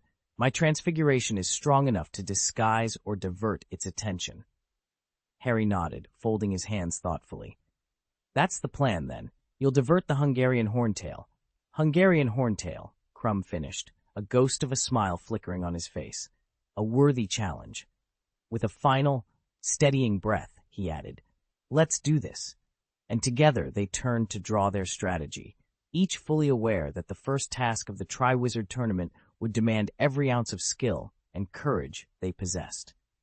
Crumb paced back and forth by the lake, frustration etched on his face. What if I simply transfigure a rock into a hound, send it running at the dragon, then slip in while it's distracted? I'd complete the task in no time. Harry shook his head firmly. It doesn't work that way. The Triwizard first task demands a spell so powerful it took an entire faculty of wizards to develop and approve it. You can't shortcut it with basic transfiguration. The champions each face a dragon one-on-one, 4 dragons in all, 1 per champion. Crumb stopped mid-stride, eyes widening. 4 dragons? So you're telling me I have to go up against 7 or 8 of those beasts? Only expert wizards who know every dragon's weakness stand a chance, and who knows what the Durmstrang students will try to pull. Harry, are you trying to talk me out of it? Don't tell me you want me to risk my life. I'm not discouraging you, Harry said quickly. You're one of the best flyers I've ever seen. If you can get your hands on a proper racing broom, and if your fellow students don't draw attention to themselves, you might just meet your dragon in the air and level the playing field. Crumb ran a hand through his hair, uncertainty flickering in his eyes. But the rules, Harry grinned. Here's the thing. We only start practicing the crucial spell in 4th year. It's something the Hogwarts curriculum introduces this term. It's exactly what you need to control your dragon long enough to grab that golden egg. Crumb's shoulders relaxed a fraction, a spark of hope returning. Okay, Harry, tell me everything you know. Harry nodded. First, let me show you the incantation and wand movement. Then we'll practice until you can cast it with your eyes closed. As the sun dipped lower, they headed back toward the castle. 2 allies, ready to face the fiercest creatures in the wizarding world. Could you please provide the full chapter text that you'd like me to revise? I'll then work on transforming it into clear, idiomatic English while retaining all the original plot points and details. Chapter 172, Suspended Classes. Albus Dumbledore's sapphire eyes never left Harry as the boy stood before him, wand tucked uncertainly at his side. There was something different about it, something only the headmaster should have noticed. Yet Harry wasn't the only one paying close attention. After a series of private mind-link sessions with Hermione, Ryan's communication skill had skyrocketed from level 4 to level 5 in record time. He discovered that communication was really a specialized branch of his greater investigative talent, born from the rune of connection that his friend Lane had invented. With that rune woven into his spellwork, Ryan could regard inanimate stones, long-dead deities, even stray thoughts as distinct individuals, establishing a one-way link to draw out their secrets. Leaning back against a column at the edge of the room, Ryan silently tapped into Albus's wandering thoughts. Dumbledore's mind flickered with fragments.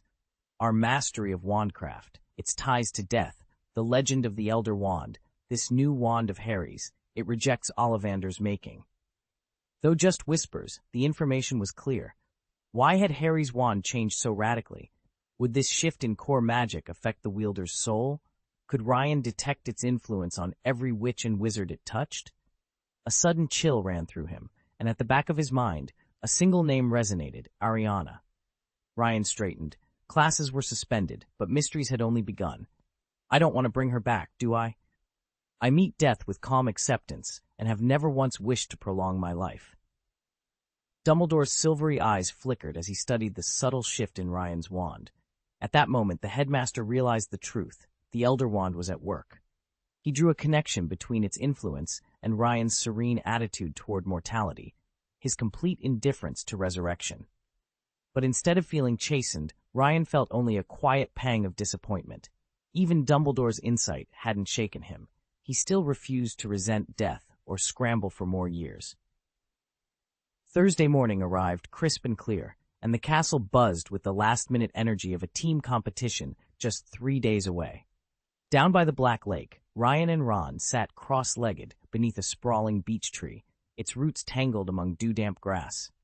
Across the water, a massive redwood towered against the sky. Winding around its trunk was a staircase of living wood, and students in bright green Castello-Bruxo robes trooped up and down, laughing and chattering. We could already be in charms, Ron complained, half-lidded with boredom, chewing on a stalk of barley. He flicked his gaze toward the castle windows, as though expecting someone to swoop down any moment. But Alva still hasn't shown up. Ryan leaned back against the tree's rough bark, listening to the gentle ripple of the lake. Thoughts of the Elder Wand pulsed at his fingertips, a hidden power he neither courted nor feared. He watched Ron's impatient foot tap the ground, felt the rising tension of the upcoming trials, but despite it all, he remained resolute. He would face whatever lay ahead on his own terms, unafraid of life's end and unburdened by regrets. Since Harry had filled him in on Crumb's situation a few days earlier and on all that was said in the sitting room on the first floor, Ron had been itching to meet the Bulgarian champion. Equipped with the Marauder's map, he stalked every corridor and common area, but Victor Krum remained elusive. Fellow students who'd seen him swore he spent all his time in the library and never once practiced summoning charms or broom flying in public. Ron was growing worried. After missing Krum yet again, Ron suggested they stake out the Humping Willow, where rumors said Krum trained, and keep watch on the Durmstrang's ship moored in the lake. While they were at it, they could circle the shoreline to see if Vals had started preparing for the first task. But just like Krum, Vals never showed. Ron's frustration only deepened. I think they've retreated to their dormit, Ori's to practice privately. No leaks that way, Harry remarked, nodding toward a handful of Hogwarts students wandering near the ship and the willow, as if on a mission. Some of the faces were familiar, Harry's unofficial guides to the castle grounds. Yeah, Ron sighed, shoulders slumping. Before Harry could reply, a familiar voice rippled across the courtyard like a wave. Harry! Harry! Harry rounded the corner in the corridor when Colin Creevey came racing up, out of breath and clutching a fresh parchment. Harry, you're lucky you haven't had care of magical creatures yet today. Ron slid in beside him, eyeing the letter. Another owl from Dumbledore? Colin nodded eagerly. Ron gave him a dubious look. Colin, have you taken up residence in the headmaster's office? Grinning, Colin raised his chin. I met a very interesting portrait up there, Sir Cadogan. Ever since he delivered Dumbledore's last letter, I just knew there'd be more. Sir Cadogan agreed to keep an eye on the headmaster's office for me. Ron rubbed his ear as if he'd misheard. A portrait trailing the headmaster around? That thing's either mad or a complete fool. Oh, he's definitely mad, Colin admitted with a proud laugh. He gallops around on a pony and brandishes a sword all day. He handed the parchment to Harry, gave them a triumphant nod, and scuttled off down the hallway. Ron shook his head in disbelief. I still can't believe there's a portrait out there spying on Dumbledore and tipping off students. Harry settled onto a nearby bench, smoothed out the parchment, and read. Dear Harry, classes this Saturday are canceled, so everyone can prepare for the inter-school tournament, which begins on Sunday. Congratulations on being chosen as Hogwarts champion.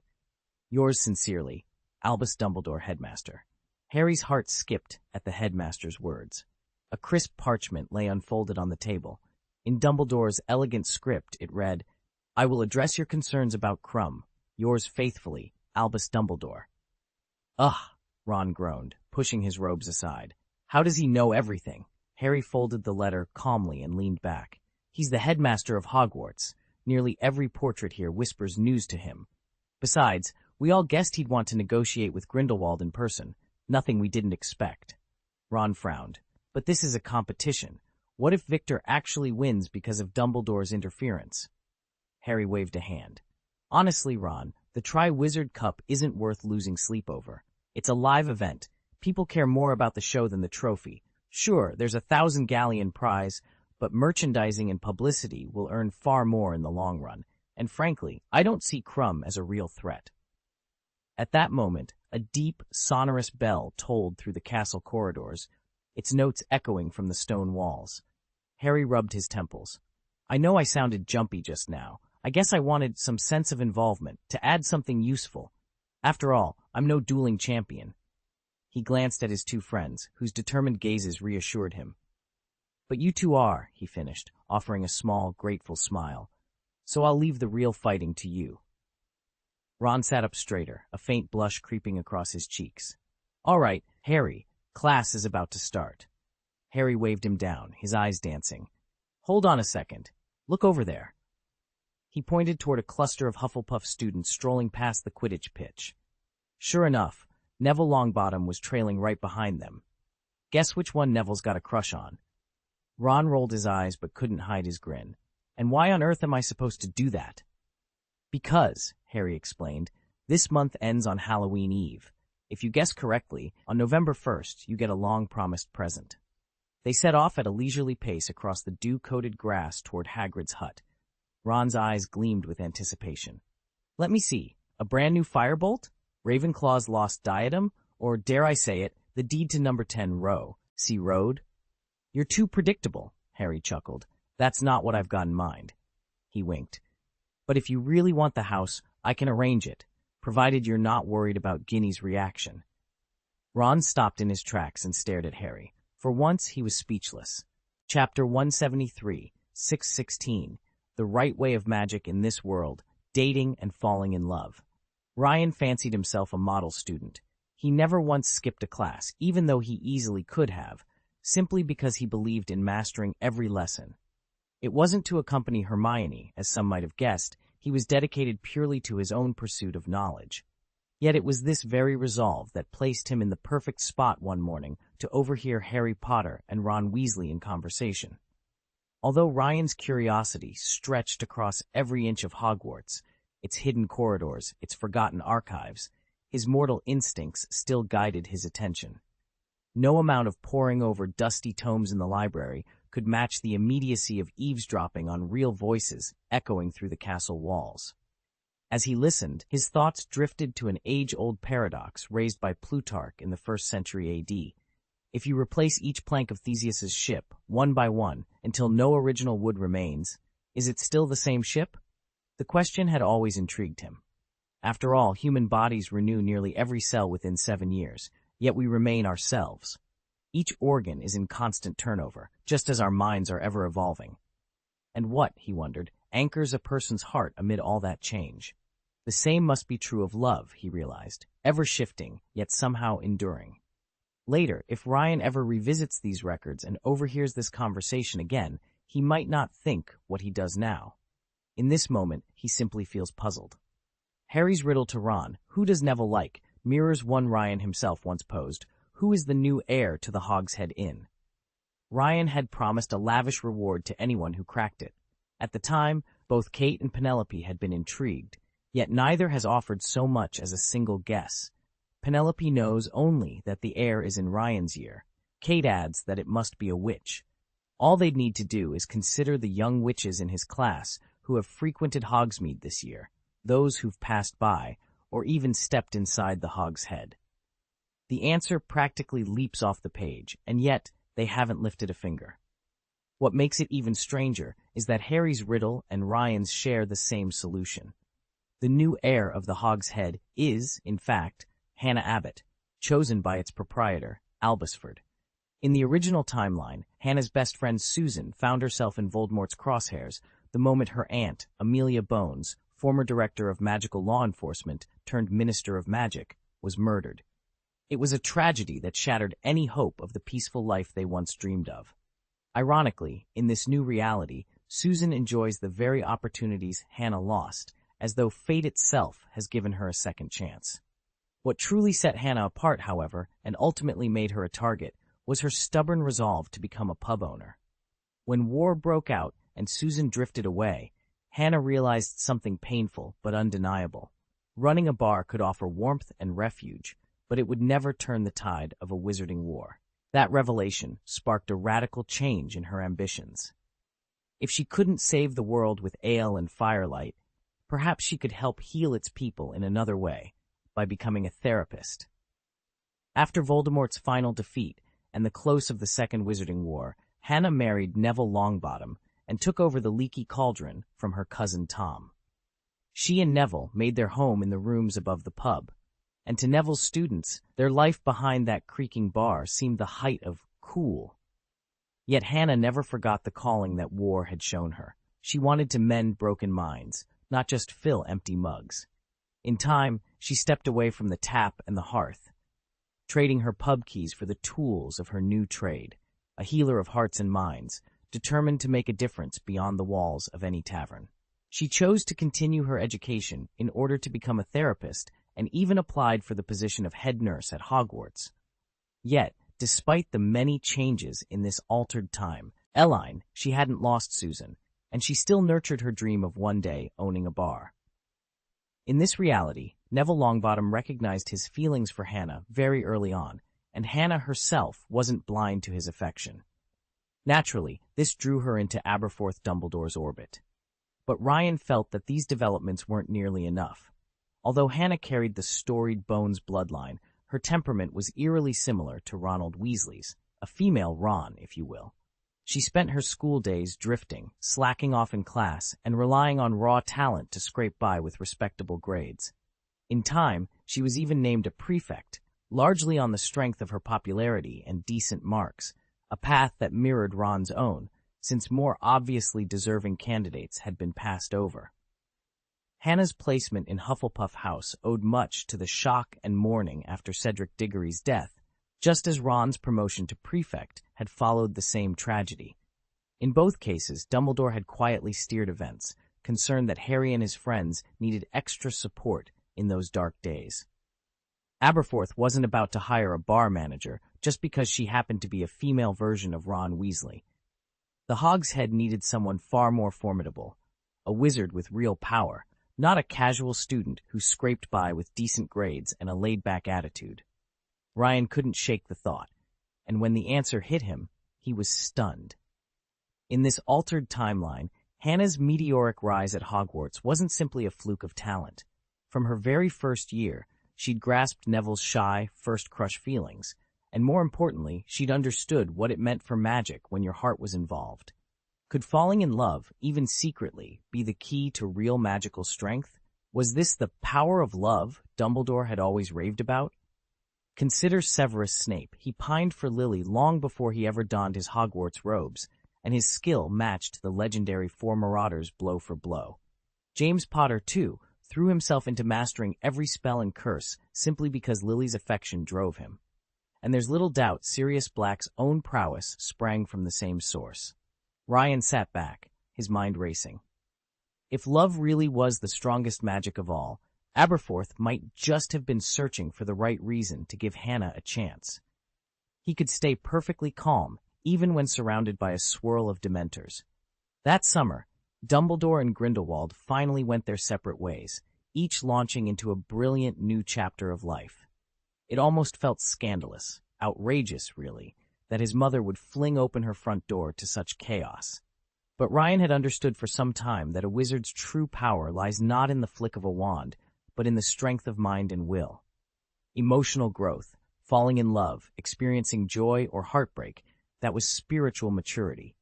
He just hadn't expected it to influence his magic so dramatically. Now it made sense why Dumbledore had only sighed when he learned that Ron was secretly seeing Lavender Brown in the original timeline. Youth is a wonderful thing, he'd said. To feel the sting of love is to be alive. And in a way, that sigh had been a blessing. It was Dumbledore's recognition that every fiery quarrel or stolen kiss, every triumph or heartache, sharpened a young wizard's soul.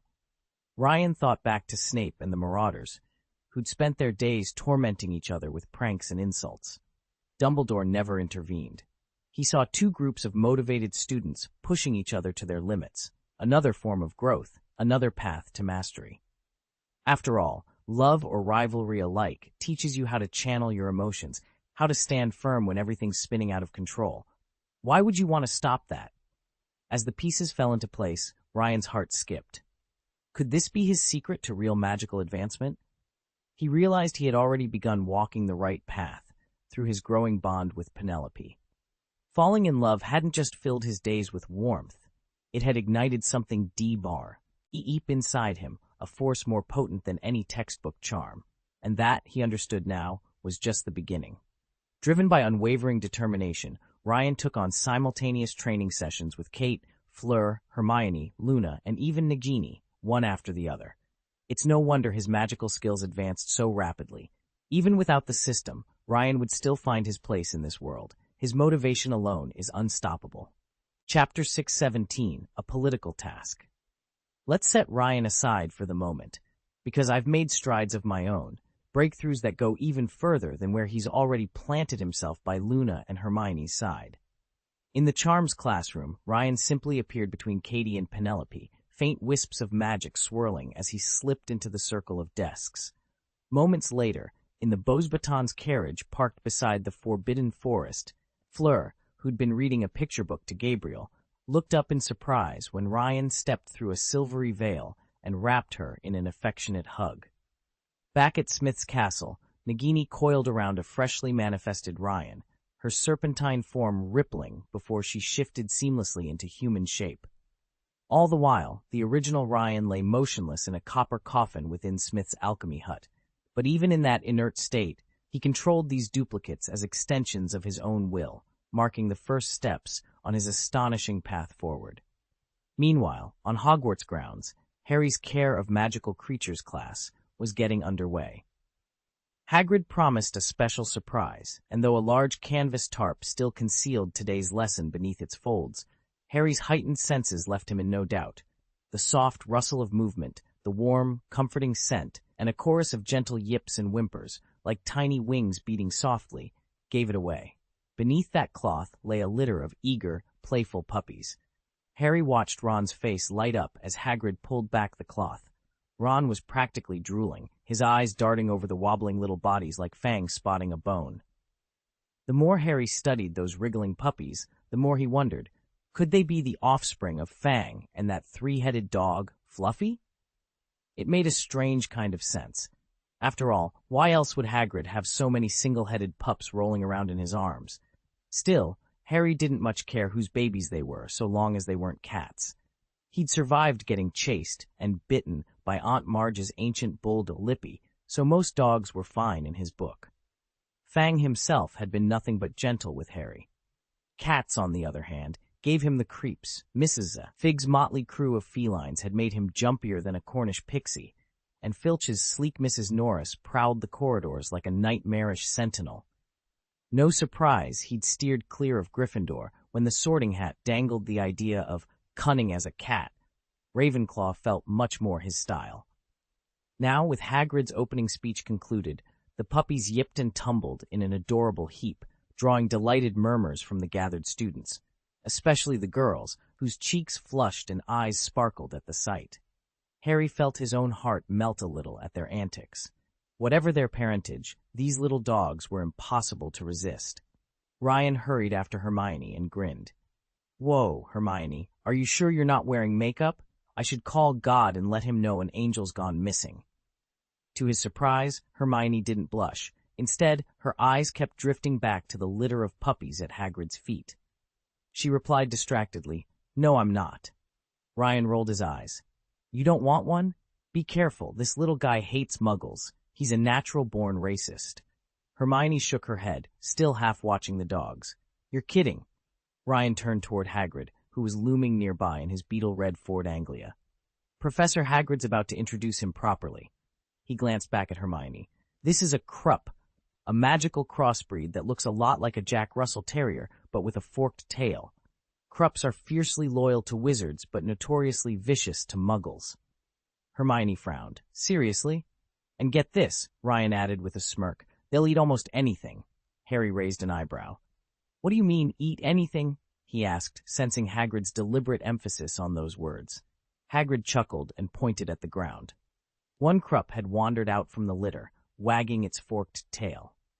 With no hesitation, the little dog bent its head and began munching on the dirt. Hermione recoiled slightly. Yuck, Ryan laughed. See? Almost anything.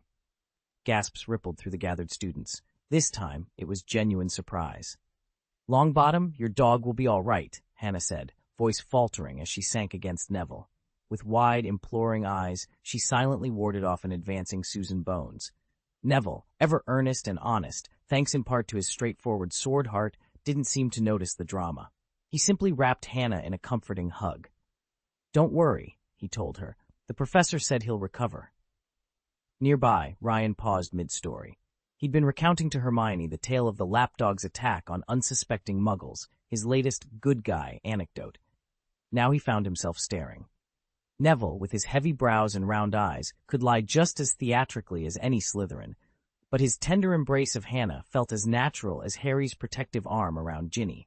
If you'd hidden Neville's face and disguised his build, only the most die-hard Potterphiles might not assume it was Harry himself. And Hannah, so bold around her best friend Susan, now looked fragile in Neville's arms. The sight tugged at something in Ryan. He'd boasted of having 6 girlfriends, yet in this moment he still felt like a wide-eyed 13-year-old who simply couldn't utter a single lie. Neville's cheeks burned as he let go of Hannah's hand.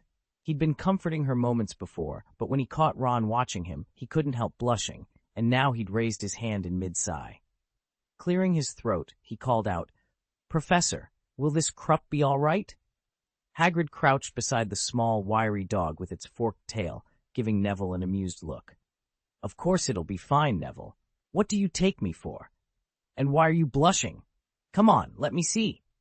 It's nothing, Neville mumbled, rubbing the back of his neck. I just haven't ever asked a question in class before. Hagrid waved a hand dismissively and turned back to the Krupp. Nonsense. As I said, they'll eat anything. Soft sand, even steel, if they've a mind to. Their gizzards can handle it all. Still pink, Neville shifted sideways to shield Hannah from view. So, he asked, voice a bit steadier, how do we actually get one of these easy-to-keep puppies? Straightening up, Hagrid beamed. Well, you'd need to apply for a special license from the Department for the Regulation and Control of Magical Creatures. He suddenly stopped. Even Susan, who'd been standing nearby, went inexplicably silent. Both blinked at each other, uncertainty on their faces. They'd only just realized the real reason why those Krupp puppies had been brought out today. The answer hovered in the air, waiting to be revealed. The entire spectacle had been cooked up as a political stunt by the Department for the Regulation and Control of Magical Creatures. To repay a dragon for a past favor, Hagrid had been enlisted as the department's promotional ambassador, and Susan Bones, niece of the formidable Helena Ravenclaw case officer, Dolores Umbridge's boss, had been drafted to play his dutiful sidekick. But behind the cheerful demonstrations and photo ops lay the department's real motive, the Kruppies themselves. Bred in its own holding pens, these odd little dog-fox hybrids were being touted as the next big must-have pet for pureblood households. Every prospective owner would be required to pass a licensing exam and pay a hefty fee to prove they could handle a creature infamous for its savage defense of wizards against muggles. All of those testing surcharges would land straight in the department's coffers, padding its budget and swelling year-end bonuses for every employee.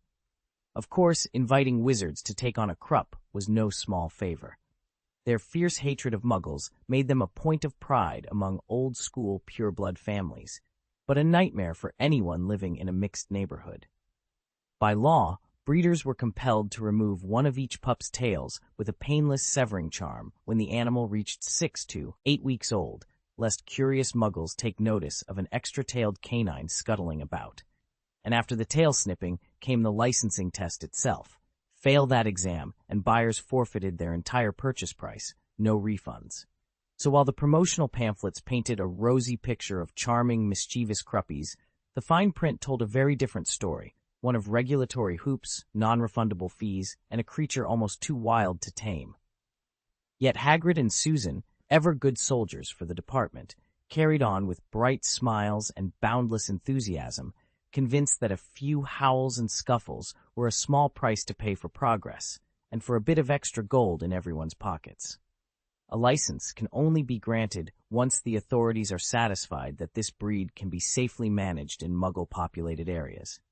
That concern is exactly why the plan to sell Krups was abandoned, and why this political mission was launched in its stead.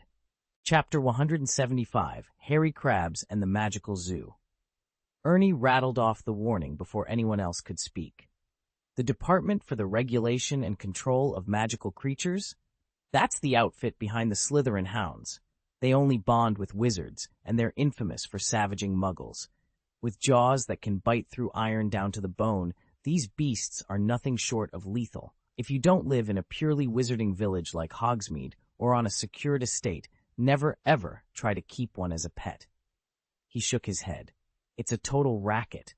The department charges you for a test run and for purchasing the hound, and there's no refund if the trial fails. To top it off, every swallow-tailed hound must have its extra tail lopped off. It's downright cruel. Ernie's eyes, however, were fixed on Neville as he spoke. It wasn't compassion for the dogs or outrage over a ministry scam driving him. It was pure spite. After all, when Neville's parents woke from their long enchantment, their return was splashed across the Daily Prophet as a shining victory for the Ministry of Magic. No wonder Ernie still felt burned, especially after Hagrid's odd behavior earlier in the evening. Ernie shot to his feet, eyes ablaze. To him, the Ministry's new ruling smacked of nothing but politics. Neville Longbottom sat back, offering Ernie a reassuring nod.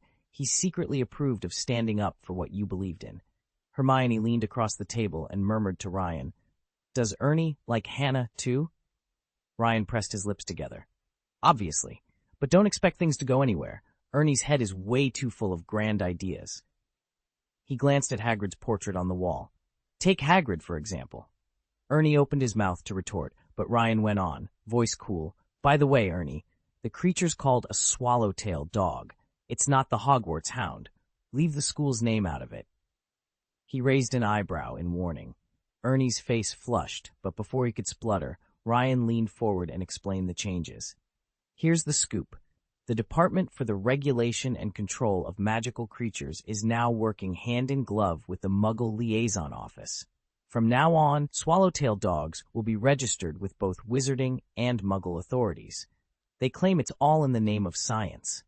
Supposedly, the breed started when a litter meant to be twins failed to divide fully in the womb, producing a single malformed puppy. Because of that developmental quirk, tail docking was never part of their training, and now that requirement's been dropped altogether. And there's more," Ryan added, tapping his goblet. "The old obedience trials have been scrapped. Instead of showcasing how well your dog sits or fetches, the new registration exam will test your own magic skills, your ability to handle your creature under pressure. So if you think you can breeze through on Flitwick's obedience drills, think again." Ernie's fist clenched around his fork. Neville just grinned wider, clearly eager to see how it would all play out. Hermione exchanged a look with Ryan, both of them curious, and more than a little amused, to watch their classmates navigate the Ministry's latest decree. "All you need to know is a basic petrification charm to pass the test," Hagrid told the class, sweeping his arm toward the rows of tiny creatures. "And swallowtail dogs are a bargain, easy to feed and look after, and they cost only 1 gold galleon." At once, the students realized Hagrid was pushing for them to choose the swallowtail. Most barely registered it, but Ernie Macmillan narrowed his eyes at Neville Longbottom and then slipped away to join Justin Finch Fletchley and Dudley Diggle by the edge of the Forbidden Forest. Hagrid raised a finger, however. He wasn't quite finished. "Just one more thing," he said. "Like augurs, swallowtails can carry hairy crabs." A collective gasp rose from the pureblood students. Anthony Goldstein's quill hovered over his parchment as he'd begun drafting a letter to the Department for the Regulation and Control of Magical Creatures. Bo, T paused, second-guessing himself. Noticing the uncertain expressions on Dudley's and the other Muggle-born faces, Hagrid elaborated. Hairy crabs are tiny parasites. Think little crabs with long pincers, only about 1/20th of an inch across. They're attracted to magic, so you'll often find them hiding in a swallowtail's fur or tangled in an augur's feathers. He gave the class a reassuring nod. Nothing a quick check and a firm swish of your wand can't handle, but it's best to know what you're dealing with.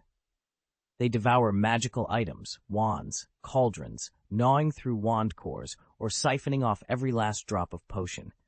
Once the magic is gone, hairy crabs turn on Muggle appliances, chewing through wires and circuits until the machines fail.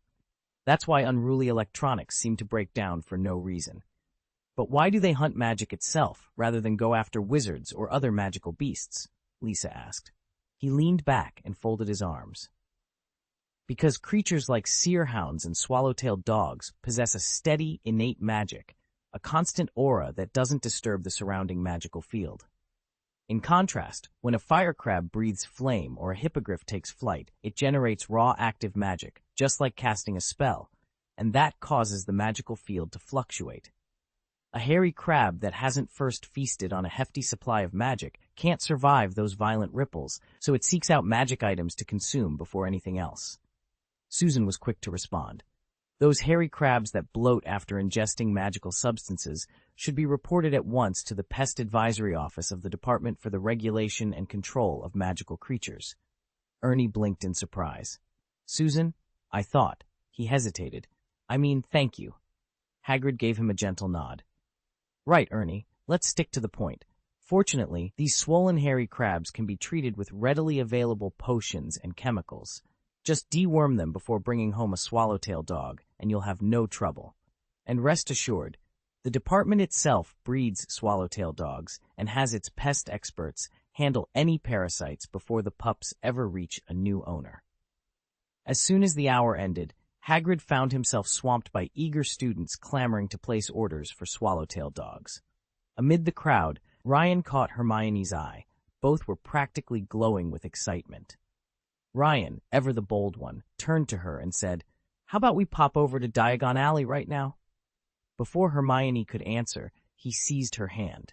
A shimmering gray veil shimmered into being, and in the blink of an eye they stepped out onto the bustling cobblestones of Diagon Alley. A tiny shop stood directly across from them on the south side of Diagon Alley. While the rest of the street gleamed with futuristic touches, this little storefront stubbornly retained its old-world charm. Above its door hung a faded sign in peeling gold letters, Magical Menagerie.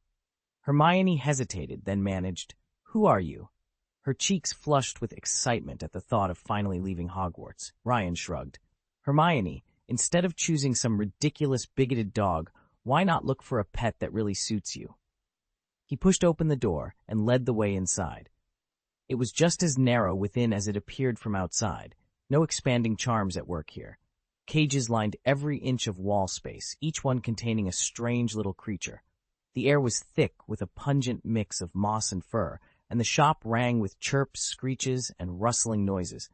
These weren't ordinary cats or dogs, but far more exotic beasts. Exactly the sort of companions the magical menagerie was known for. Rows of peculiar creatures filled the shelves. Two-headed newts without tails, venomous orange snails, giant turtles studded with gemstone-encrusted shells, sleek black mice that darted with uncanny cleverness, owls, ravens, cats, and toads in every imaginable hue, clusters of bulrush-like cattails, and most arresting of all, a plump white rabbit that kept transforming into a silk top hat, then back into itself, each shift accompanied by a loud puff. As Ryan and Hermione stepped inside, the witch behind the counter hurried over. Here, we have a shape-shifting rabbit, she announced with a bright smile. From birth, they assume their very first transformation as a permanent template. This little fellow, he first turned into, believe it or not, my husband's top hat. Her tone faltered as she noticed the Hogwarts uniforms. You, Hogwarts students, right? She blinked, then looked more closely at Ryan's face. Color surged in her cheeks. No, that's absurd. I don't have a husband. Good Merlins. Oh dear, I haven't even applied my makeup yet. With a graceful flick of her wand, a swirl of iridescent magic danced across her features. leaving her cheeks softly flushed and her lips dusted with rose. She clasped her hands together and offered them a warm, if slightly embarrassed smile. "I'm terribly sorry. I'm Melina. May I ask your names?" Chapter 619, Cat and Dog.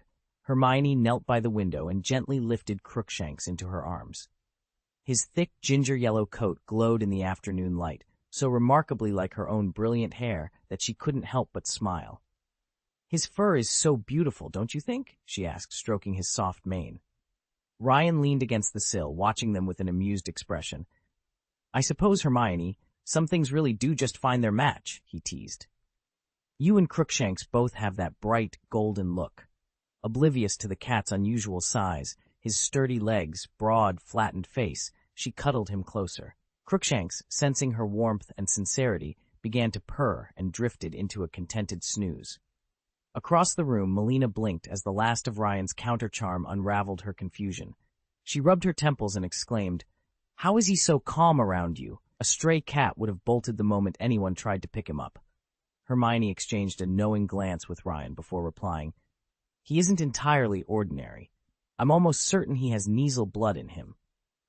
She lifted Crookshanks's chin to reveal amber, intelligent eyes. Kneasels are incredibly sharp, independent, and a bit aggressive. They pick their people carefully, but once they're sure, they're fiercely loyal. Ryan chuckled. "Well, he chose well then." Melina relaxed into a chair, marveling at how the once restless feline now dozed peacefully in Hermione's arms. "I've never seen anything like it," she admitted. "I suppose some bonds form in the oddest ways." Hermione smiled down at Crookshanks. "He's proof that magic comes in all shapes and coats. This explains why he's always been so fierce and refused to accept anyone as his owner.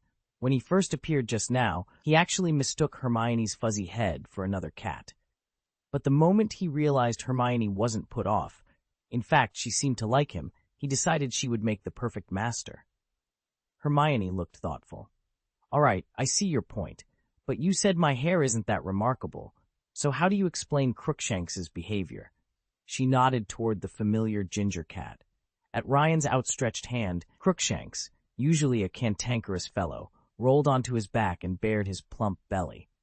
"He's showing submission," Ryan said with a grin. When Hermione still seemed puzzled, he went on cheerfully. "Cats, especially larger ones, expose their bellies not out of foolish trust but for strategic advantage. Even with their stomachs uncovered, their legs and claws remain ready to defend or strike.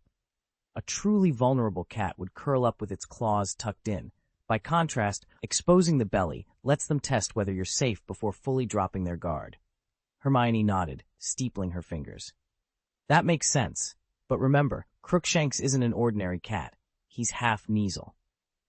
Chapter 7. Crookshanks finds a home. Cats may carry the reputation of aloofness, but in many ways they resemble dogs. Take Crookshanks, for example. He combined an independent streak with a deep-seated obedience. From the moment Hermione first met him, she could tell he knew exactly who was worthy of his respect. Standing beside her, Ryan watched Crookshanks's amber eyes flick back and forth between them and couldn't help but smile. The cat's sharp intelligence and the genuine bond he was already forming with Hermione swept away any hesitation he might have once felt. Hermione shot Ryan a grateful glance, then turned to the witch behind the counter. She let out a quiet breath of relief. "How long will it take before I can bring him home?" she asked. The adoption process turned out to be refreshingly straightforward. Hermione reached into her pouch and produced a single silver sickle. The witch paused, surprised. She had only expected a copper knob as a token fee. "Honestly," the witch said, brushing a strand of gray hair from her face, "I've raised this cat longer than any other. Finding him a good home matters more to me than the money." Hermione pleaded Crookshanks's case with such earnest devotion that, before long, the witch nodded and accepted the silver sickle. With the transaction complete, Hermione scooped Crookshanks into her arms. As they turned to leave, the witch waved them off and thrust a generous bag of cat food into Hermione's hands. It was meant as a parting gift, but, counting the food's value, the real cost still hovered around that humble copper knob, the same price as a single issue of the Daily Prophet. Hermione cradled Crookshanks against her shoulder. His soft purr rumbled against her throat, and she knew, without a doubt, that he was exactly where he belonged. After the witch Melina bowed them out, Ryan and Hermione set off for Hogwarts, Crookshanks perched drowsily on Hermione's shoulder. Just a short while ago, if Hermione hadn't downed half a dozen of Ryan's experimental magic potions, Crookshanks would have been a snarling little tiger, totally unmanageable. Now he was as light as a leaf, barely tugging at Hermione's robes. By the time they reached the Black Lake, the sun was dipping low behind Durmstrang's ship and the distant hull of the Castrobusha. At the water's edge, a swing woven from purple-spotted bluebell chimes drifted on an almost imperceptible breeze. They climbed aboard together, settling side by side, while Crookshanks curled up and fell asleep on the grassy bank. Hermione's voice broke the silence. "Don't think I'm going to forgive you that easily." It was quiet, too quiet, and Ryan turned to her, puzzled. He'd never heard her sound so cool, so distant. Normally, she'd bounce teasing remarks off him without a second thought. He opened his mouth, ready to protest, but Hermione laid a hand on his arm. "Keep your mind clear," she said, her tone sharper now. "I need you present, okay?" Ryan nodded, swallowing the lump of confusion in his throat. Around them, the last rays of sunlight shimmered across the lake, and for a moment everything else fell away. He reached for Hermione's hand, determined to set things right, whatever forgiveness she had in mind. Ryan's latest invention, a spell he'd uncovered in the annals of magical history to keep someone awake, had seemed harmless enough when he used it on Hermione. After all, it was perfectly acceptable to test it on an unfamiliar witch, wasn't it? What Ryan hadn't anticipated was how furious she would become, and now, standing face to face with her, he realized she needed to say it out loud before he could truly understand. He could have simply tried his usual mental projection, just use the power of thought, he'd suggested earlier. But Ryan, ever dramatic, decided on a more forceful approach. He raised his voice until it boomed around the quiet study hall. "I'm disappointed," he declared. Hermione froze, her eyes wide. Seizing the moment, Ryan leaned forward. "Don't you get it yet?" His tone softened, almost pleading. His words trembled. Then he steadied himself and demanded, "Who did all this for?" Ryan lowered his gaze, squinted, and met Hermione's eyes directly, so intently that she felt her defenses crumble. He looked beautiful in a way that left her momentarily speechless. Her brilliant mind, usually so quick and logical, went blank. She nodded, blinking, and pointed at herself. Ryan's chest tightened. "Yes," he whispered. "All of it, the sleepless spell, the big scene, was for you, so that you'd have no excuse to delay our time together." Hermione's breath caught. He sounded almost shy. Then he closed his eyes, head bowed, as if admitting to a secret he'd been too proud to share. "That's why I used this spell," he confessed softly, "because I can't bear the thought of spending a moment away from you." Hermione averted her eyes, cheeks flushing with guilt. Ryan's gaze, so disarmingly earnest, left her unable to meet him head-on. She cleared her throat. I thought you'd understand." Inside, Ryan counted silently. 1, 2, 3. At that exact moment, Hermione blurted out, I was wrong." A slow, triumphant smile curved Ryan's lips. She'd really tried to spar with him? Amateur move. He shook his head, amused. Sometimes, victory really was that simple. At their feet, Crookshanks, Hermione's squishy ginger cat, pressed his paws over his eyes. He didn't understand human arguments, nor did he sense whatever magnetic force had just overwhelmed his mistress. All he knew was that she had surrendered in record time, and in Crookshanks's feline mind, that made her look, well, not his brightest. Later that night, the two of them tiptoed back into the Gryffindor common room, only to find Jerry, the Weasley family terrier, sitting squarely in the doorway. His tail whipped back and forth in disgruntled arcs. Crookshanks, who'd been skittering behind Hermione, dared to peek out, only the tip of his fluffy rear showing in a timid half-curtsy. The moment Jerry spotted him, Crookshanks executed a full-body flop, rolling onto his back and presenting his belly in a sheepish apology. Jerry's tail wagged faster in surprise. Interpreting this as a friendly gesture, Crookshanks waggled his own stubby tail, still belly up, hoping for peace. Jerry stopped to stare, head cocked to one side, utterly baffled. And so the uneasy truce held. Hermione and Ryan lingering by the sofa, Crookshanks waiting for a scratch behind the ears, and Jerry wondering what on earth was going on under the watchful portrait of the fat lady. Even someone of average intelligence could see through Crookshank's obsequious behavior. He'd just been flattering Ryan, but his earlier defensive swipes and tense hisses betrayed both insecurity and anger. Now the cat glared up at Ryan, ears flat and tail twitching. Ryan didn't hesitate. He scooped Jerry into his arms and murmured, "Just treat him like a dog. He may look like a cat, but he's no match for you." At once, Jerry lifted his tiny head with pride. After a quick mental check to ensure his own pet settings wouldn't conflict with Crookshank's, he curled up in Ryan's embrace and drifted off into a happy, contented snore. Chapter 620, War Without Smoke. Ryan only just grasped how badly he'd mishandled things. He'd treated his girlfriend like a bowl of water, something he could pick up, set down, or spill without a second thought. It didn't take long before the older girls found out about his secret relationship with Hermione.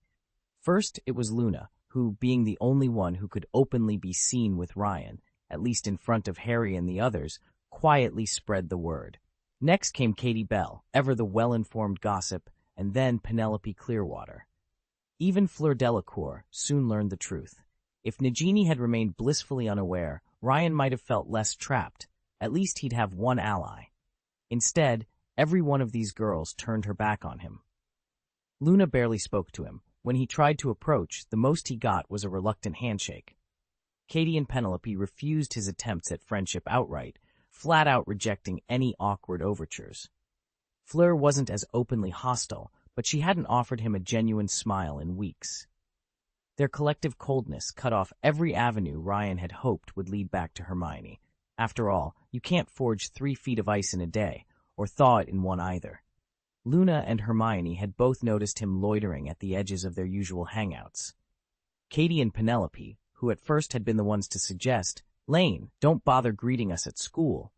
You're too young for all this," now seemed quietly resentful, as if they regretted their own advice. Caught in this silent embargo, Ryan felt like a general besieged without a single cannon. No fire, no smoke, just the cold, immovable front of every girl he'd once counted on. He knew one thing for certain. If there was any hope of breaking through this blockade and reaching Hermione again, he'd have to change every tactic in his playbook and start by treating her with far more respect than he ever had before. "We're all embarrassed," they admitted, eyes downcast and cheeks reddening. Still, they refused to back down. Fleur was content to go along with the group, no trouble there, but Luna was another story. Her intuition had long ago tipped her off about Hermione, and she'd even noticed Penelope and the others lurking nearby.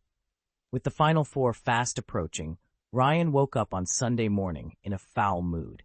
He barely registered what Harry and Ron were up to at Hagrid's so early. It all traced back to Luna's lingering sulk. As for the rest, he'd already smoothed things over. Lately, he'd flitted among the 4 champions, everyone except Hermione and Nagini, like a bee visiting flowers. None of them seemed to remember that invisible threads bound and controlled them, or how easily those threads could be manipulated. Of course, that was exactly Ryan's design. He'd pretended to be worn out, feigned stress from juggling them all. It paid off. The first genuine smiles came from Fleur and Penelope. Fleur, having grown closer to Ryan after Penelope's earlier betrayal, looked relieved. Penelope herself brightened, nudged by her sister Gabrielle's playful tease. "Look at those dark circles under his eyes. Oh, brother, you poor dear. I think he deserves our forgiveness. If you go through with this, it'll only make me pity my brother." Penelope's irritation had everything to do with Crookshanks's disheveled appearance. The moment the scruffy cat padded in front of her, she was certain it wasn't a gift from Ryan. It was a petty form of revenge. And Kate, well, Kate was just as petty as Opie. Penelope didn't relent until Ryan grudgingly admitted one more crucial detail about the riddle. The witch in question wasn't from Ravenclaw House. Only then did Penelope forgive him. But Ryan couldn't help noticing that neither Kate nor Penelope had treated the puzzle with real urgency. Whatever their unseen reservations, they'd shown little enthusiasm when he'd presented it. Luna, by contrast, had simply given a quiet nod and sank back into silence. The next morning, Luna took her usual spot in a high-backed chair tucked into the corner of the common room. She propped her elbows on a small square table and turned the latest issue of the Quibbler. Ryan sidled up beside her, gently wrapping an arm around her shoulders before lowering himself into the chair. He pressed his cheek to hers, hoping for some sign of affection or gratitude. But Luna remained still, her pale brows unraised, her expression unreadable. He sighed softly and settled in beside her, determined to wait patiently until she was ready to respond. My mother always said that everything we lose comes back to us, just not in the way we expect. Luna spoke in a soft, almost musical voice that seemed woven from the very air around her. The ethereal quality of her tone held Ryan's attention completely. Even the bright red stockings she wore, stockings he normally found insufferable, didn't bother him one bit. Of course, he'd forgotten one important detail. Luna still hadn't forgiven him. Just as he'd suspected, she'd chosen to wear those red stockings on purpose. The words he'd blurted out a moment ago had been nothing more than his reaction to the color, and now he was paying for it. He leaned forward, about to tease her again, but Luna didn't even look up. Her gaze was fixed intently on the newspaper in her hands. When Ryan tried to stick out his tongue at her, she calmly raised a hand to block his effort, never missing a beat. It was then that Ryan realized Luna hadn't been speaking to him at all. She was reading aloud from the page she'd been studying so closely. Miss Gwen, a witch from Yorkshire, has made an astonishing discovery. Her husband Peter, long presumed dead, is very much alive. He remarried a Muggle woman named Mary Jane, and now has 3 children. Ryan stared at her in stunned silence, a swirl of confusion and disbelief churning in his mind. All that beautiful, poetic language, and it was merely the opening lines of a sensational newspaper article? He could only shake his head in exasperation. Ryan threw up his hands in defeat. "All right, I give up. Little Luna, just tell me what you want." Luna, who'd been quietly leafing through yesterday's newspapers, looked up at him with wide eyes. She leaned close and whispered into his ear, "I want a pet. One as adorable as Crookshanks." Ryan blinked. Of all the things, she'd never even owned a pet before. He'd always teased her about her distinctive, some might say eccentric, sense of style, but he couldn't deny her this. After all, in the old timeline, she'd never had a furry companion to dress up in those delightfully outrageous outfits of hers. A tiny, affectionate creature might just fit the bill. He'd already begun to plan. First stop, Penelope, who firmly refused. "No way," she said. "I already have an owl. Fine, loyal creature. I can't possibly part with her."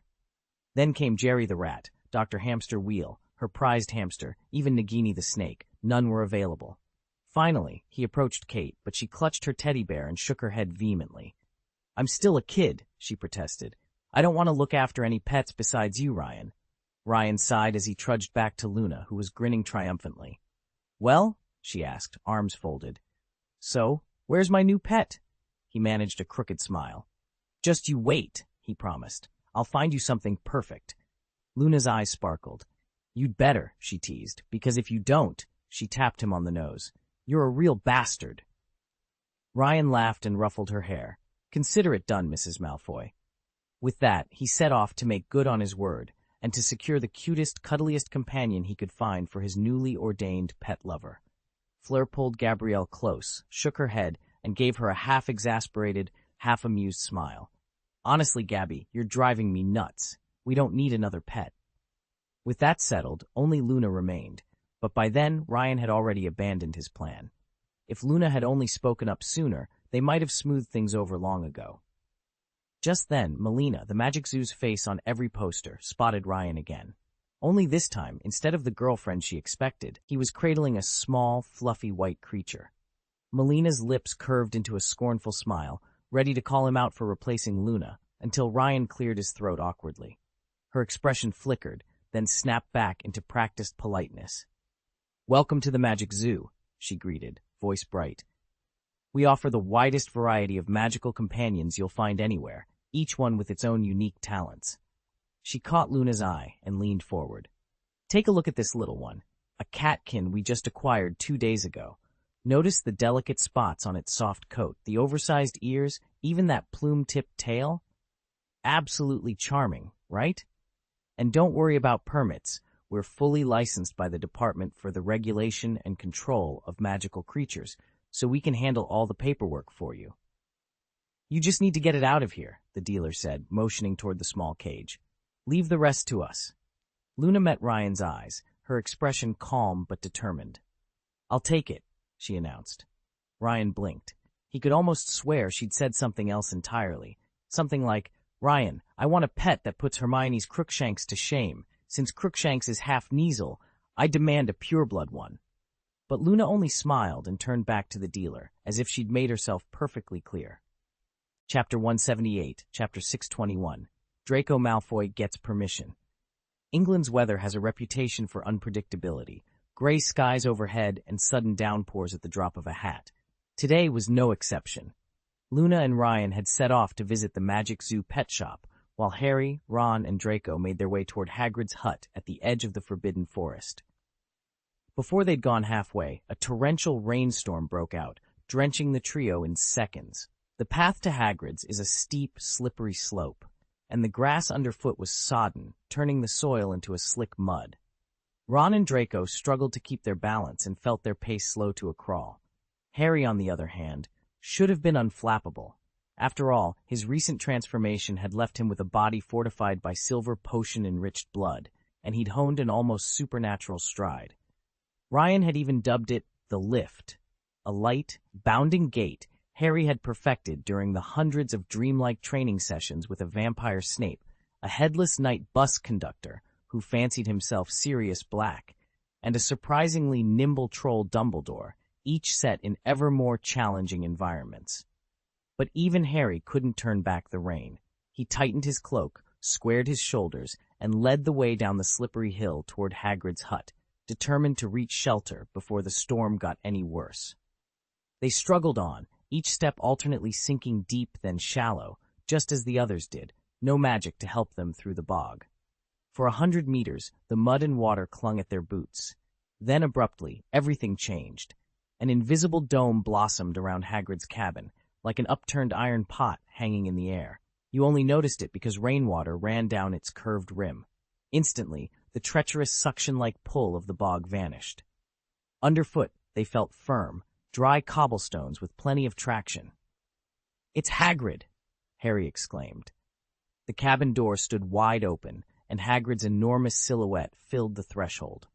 They glanced down and realized they weren't walking on grass and mud anymore, but across a floor that hung in midair, held aloft by Hagrid's protective enchantment. Ron, who'd been leaning on Harry's right side, straightened in an instant. With a whoop of excitement, he shook himself free from Harry's arm and bolted toward the cabin, galloping as if he'd just been released from a trap. Draco wasn't far behind, equally eager to reach Hagrid's side. Harry's pale face, chilled by the steady rain, suddenly warmed, a faint blush creeping across his cheeks. He strode forward with his chest thrust out, chin high, and his posture so exaggerated it felt as if he were strutting down a red carpet runway, photographers on either side snapping his every move. Draco, beside him, carried himself with the same strangely confident air.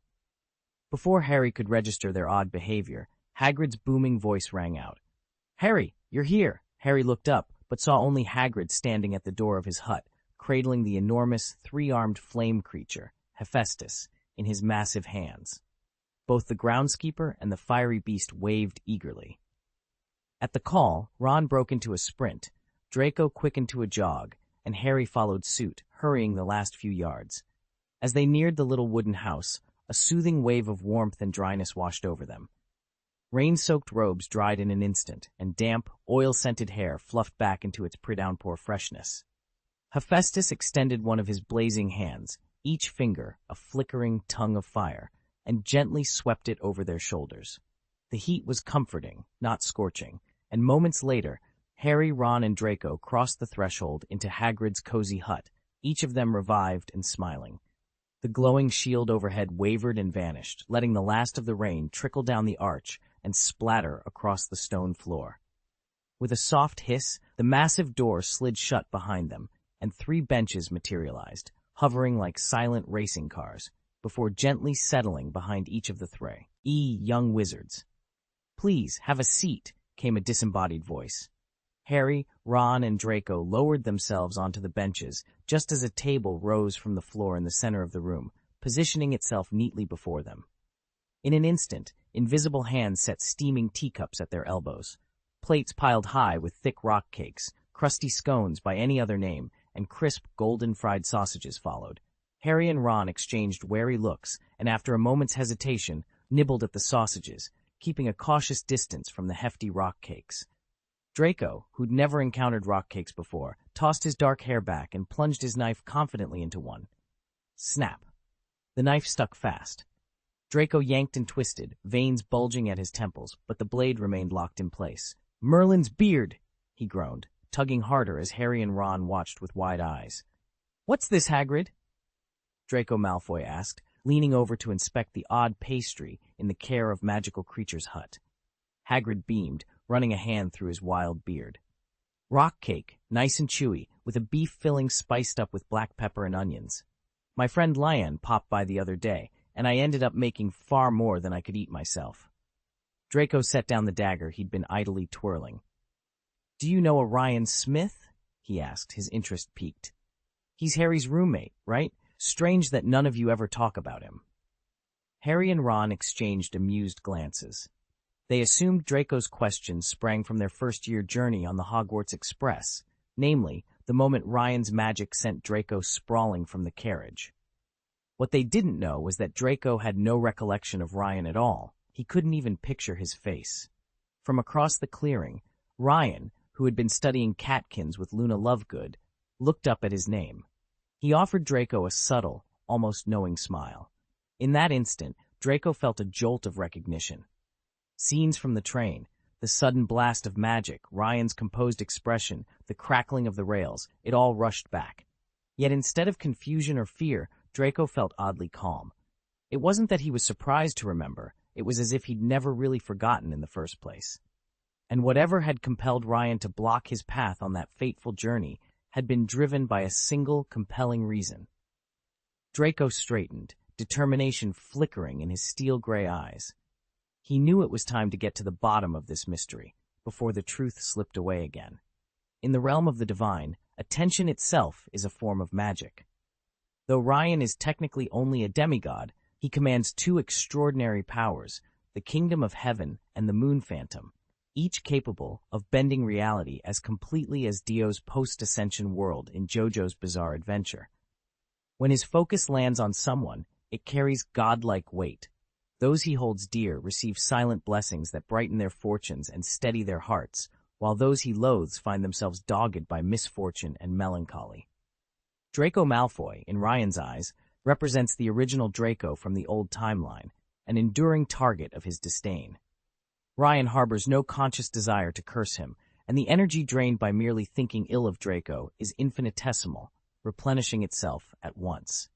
It's simply not worth the effort. But this afternoon, buoyed by the warmth of Luna's presence, Ryan made an unexpected choice. He agreed to reveal his most guarded secrets to Draco. The clandestine wards he had woven into his memories shattered in an instant, and every hidden recollection surged to the surface, as though it had been waiting there all along. Chapter 7. The Secret of Hide-and-Seek Dough. Ryan ducked under the cabin's low doorway and stepped into the dusky interior. Faint shafts of afternoon light slanted through the gaps in the weathered planks, illuminating motes of dust that drifted like tiny stars. Across the room, Hagrid's broad shoulders nearly brushed the ceiling. He sat hunched at a battered wooden table, chalk-stained fingers poised above a complex pattern of runes. "This," Hagrid rumbled, gesturing to the glowing chalk marks, "is the secret magic you can tap at your current level." Ryan's heart hammered. "But how does it work?" Hagrid's face broke into a gentle grin. "Think of it as a hide-and-seek spell. Once you inscribe your intent into these runes, your magic becomes slippery, impervious to ordinary wards and charms, perfect for slipping past guards or concealing your presence when you need it most." Ryan leaned forward, studying the pattern. "I've never seen anything like it." "Ah, of course I know him," Hagrid said, as though answering an unspoken question. "He was brought here by Harry, just like Ron. Swears by rock cakes, he does. Madame Maxime's recipe, to be precise. I even let him in on my secret hide-and-seek dough." Ryan raised an eyebrow. "Hide-and-seek dough?" "Aye," Hagrid chuckled. "A simple enchantment baked right into the pastry. Heat seals the spell. A single crumb makes you vanish from the keenest eye. I taught him the trick, but he's stubborn, insists his own version tastes better. Still, he knows deep down that there's nothing quite like mine. A pair of nervous-looking house elves huddled in the corner, peeking at the runes. Ryan wondered if they'd react if the spell went awry. Hagrid waved a hand dismissively. Don't mind them. Loyal folk, but they're not nearly as strong as I am. He rose and laid a colossal hand on Ryan's shoulder. All right, lad, ready to give it a go? Ryan inhaled, steadied his nerves, and nodded. As he reached for the chalk, the cabin fell silent, as if the ancient forest outside itself held its breath, waiting to see the secret magic come alive. Chapter 179, Twin-Tailed Hagrid. So Ryan's been dropping by your hut to hang out? Harry asked, genuinely puzzled. He'd assumed the boy spent most of his time with his girlfriends. He never imagined Hagrid would be keeping him company. Not just to play, Hagrid rumbled, settling into his chair. We've been having marathon talks about magical creatures. He once showed me this extraordinary book called Exploring the Unknown Creatures. It's filled with photographs of extinct species, mythic beasts, even what it calls primal life forms. Primal life forms? Ron echoed, intrigued. Think of a phoenix, Hagrid explained. A primal species would be the very first phoenix ever hatched, the source of every phoenix that came after. I only found out because the book's author, once Smith, was an ancestor of the Lane family and never published his work. It's been gathering dust in my private library ever since. Draco leaned forward. Does it include dragons? I mean the ones that vanished from history? Hagrid's eyes sparkled. Every one of them. Well, all except the Plutonian dragon.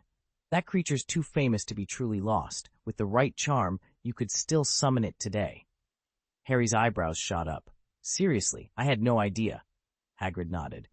Oh, and there were rarer dragons even more astonishing, so transparent and ghostly they'd glide through the forest unseen, leaving only a whisper of mist in their wake. They feed on the nightmares of intelligent beings, Draco read from the battered pages, his brow furrowing, and they can slip between reality and the dream world. The moment he spoke, Hagrid's eyes lit up as if a dam had burst. The half-giant launched into a breathless lecture on this long-extinct dragon species, its habits, its history, even its rumored powers, until Draco gently cleared his throat.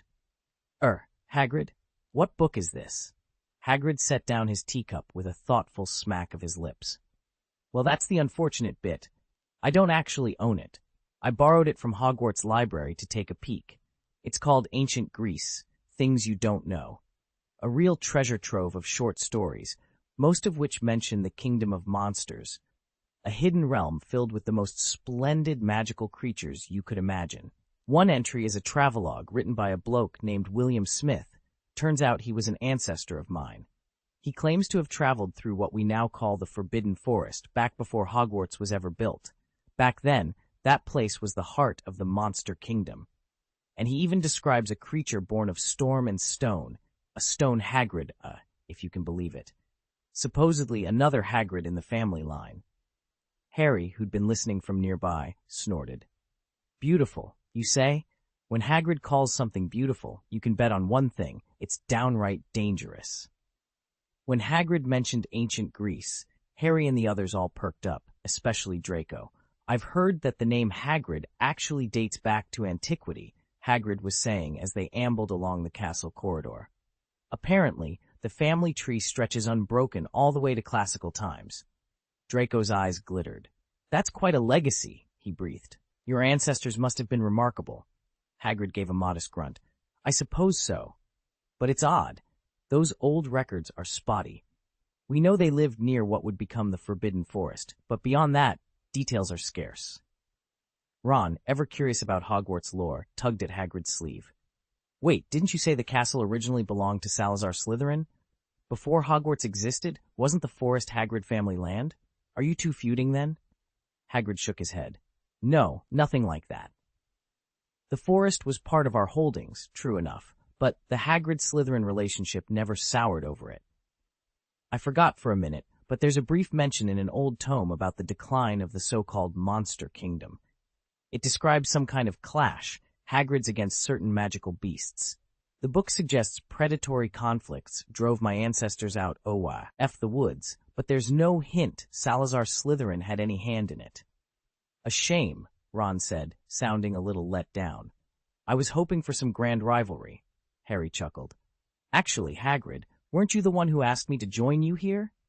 Hagrid's eyes brightened behind his beard. Right you are, Harry. Come on, there's something I've been wanting to show you. With that, he led the way deeper into the castle, leaving Ron and Draco trading curious glances as they hurried to keep up. Ron and Draco arrived together, which surprised Hagrid more than a little. You see, he'd accidentally let slip the details of the individual contest, everything from the remaining tournament tasks to even that bit about Ryan. Judging by his flushed cheeks and stammering just now, it was clear he never meant to say any of it. Draco had simply asked the wrong question at the right time. Ahem. Hagrid cleared his throat so abruptly that he nearly startled himself. He squinted his eyes shut and spoke in a quavering voice. I thought Ginny was here. I wanted to ask her something. Well, I suppose you two can help just as well. With that, he pulled his 16-inch oak wand out of the pink umbrella where it had been discreetly stowed. In an instant, the heavy fur-lined hunting leathers he normally wore shimmered away, replaced by a plush brown suit and a yellow and orange plaid tie. Even the wild tangles atop his head were tamed into matching pigtails. Draco's brow shot up, and Hagrid hurried on, scratching at the back of his neck. I was trying to copy Bill's style. His hairdo's the latest craze with the girls. I suppose I have a bit more hair than he does. Hagrid stomped into the Gryffindor common room, looking different.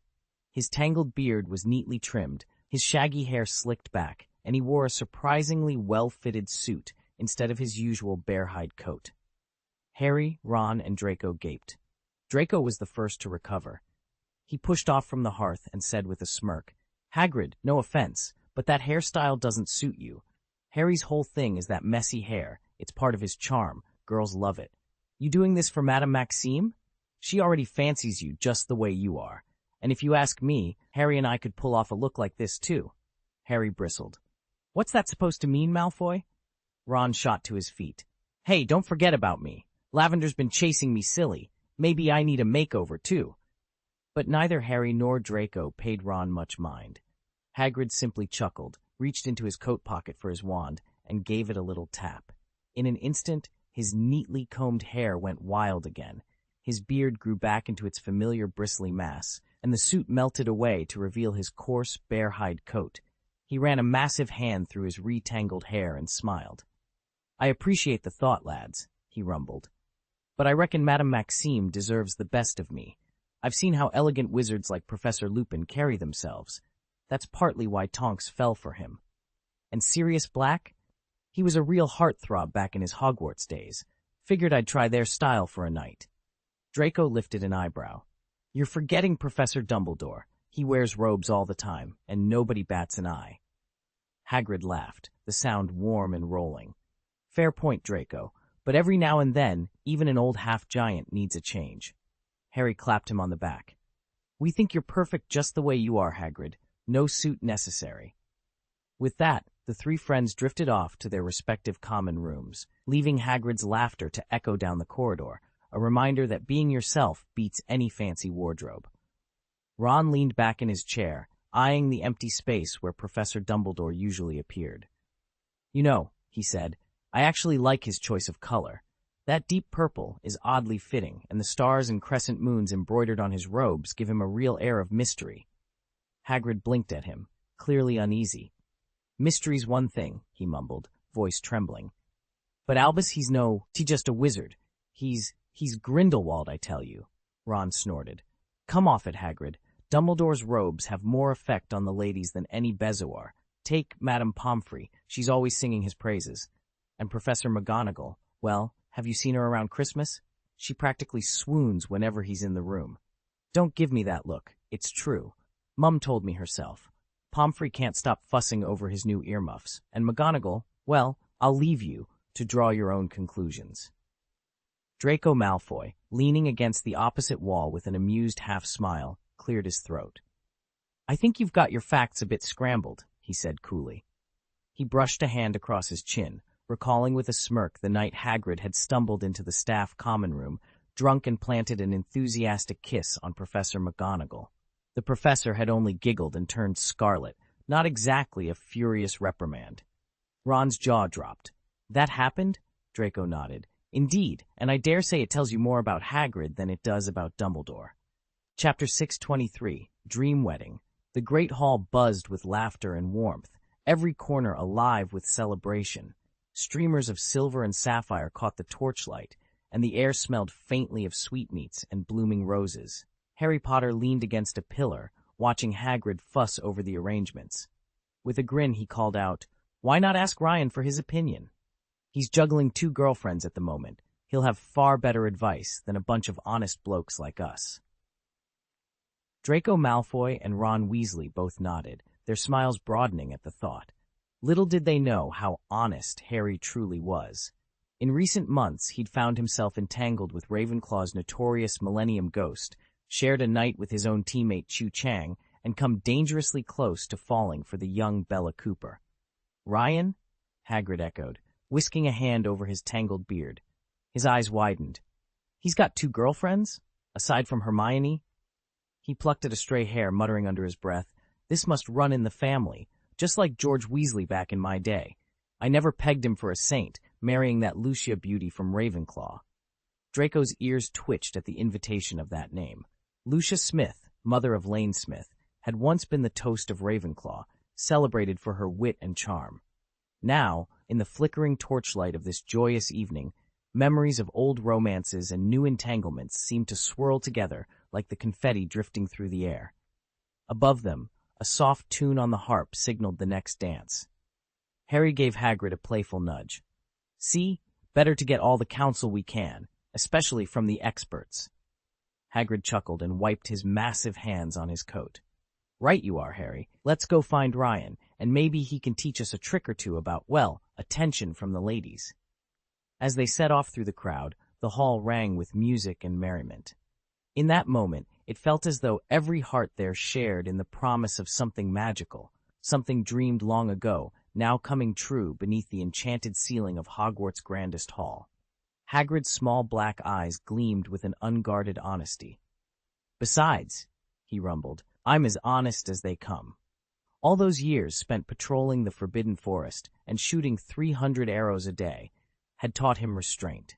He'd bound his own desires so tightly that claiming he didn't want something now would be a lie. After all, it was that same repressed longing that led him, more than once, to drunkenly kiss Professor McGonagall. Even tonight, fragments of advice he'd heard from Ryan about courting girlfriends kept tugging at the edge of his thoughts. As he spoke, Hagrid felt himself transported, heart and mind, into the heart of the Forbidden Forest. Around him and young Maximus stood the great centaurs, led by Magellan and Ronan, forming a dignified ring under the moonlit canopy. High above, Aragog and Alispad directed their acromantulas, weaving vast silken webs that glowed softly in the starlight. In the center of their greatest weave, the forge fires of Hephaestus burned bright, casting a golden glow over the gathering. From deeper in the woods came a thunder of wings. Bobby Buck led a squad of hippogriffs and thestrals. Perched upon their backs were Dumbledore and the assembled members of the Order of the Phoenix, faces set with resolve. Nearby, Harry stood before the enchanted mirror, his words calling forth the majestic Pluto dragon, its scales as dark as polished jet. Behind that colossal form came an armada of magical beasts, the swift, fierce fire dragons, the lethal Peruvian Venomosaurus, and the elegant Australian Ovalize, their multifaceted eyes shimmering like opals. This was Hagrid's vision of unity, centaur, spider, dragon, and wizard, all drawn by his steadfast loyalty, and yes, by the force of his own heartfelt honesty. Together, they awaited whatever challenge might emerge from the shadows of the forest. A Swedish Brachiosaurus, its scales shimmering silver blue, stood beside the graceful Sphinx and the fearsome Manticore with its human head. Behind them, his mother, recently returned to the giant tribe and clad in her ceremonial robes, watched proudly. He himself occupied the center of the gathering, his eyes fixed on Madame Maxime, who had transformed into a vision in a snow-white wedding dress. In a voice barely above a whisper, he pledged, "Since I was 15, I've patrolled the Forbidden Forest and loosed 300 arrows every single day. That routine keeps me focused. It keeps my mind from wandering. From this moment on, I am bound to you." "Hagrid! Hagrid! Hagrid!" Ron's voice sliced through the illusion, calling his name with urgent insistence. The dream evaporated. Instead of the elegant Madame Maxime in her tiara and tulle, Hagrid found himself staring at Ron's long, impatient face. "What are you doing?" Hagrid muttered, still half lost in the remnants of his reverie. "You haven't even told me whether you want to learn from Ryan," Ron pressed. Hagrid frowned, blinking against the lingering traces of sleep. "Is that all this was about? How could I possibly learn from him? He's like some untouchable noble phoenix. We augurs, those of us the Irish call phoenixes, can't imagine ever being like the true phoenix, adored by all for nothing more than a graceful flutter of our wings. All we can do is hide our frantic chirping and hope our dull feathers earn a shred of favor." Hagrid's voice was heavy with bitterness. Harry realized then that in his youth, Hagrid must have cared deeply for someone, only to have his awkward manners, hulking figure, and unconventional profession keep him forever in the background of every divination tent. Hence the nickname, the Irish Phoenix, so close to the real thing, yet never quite catching fire.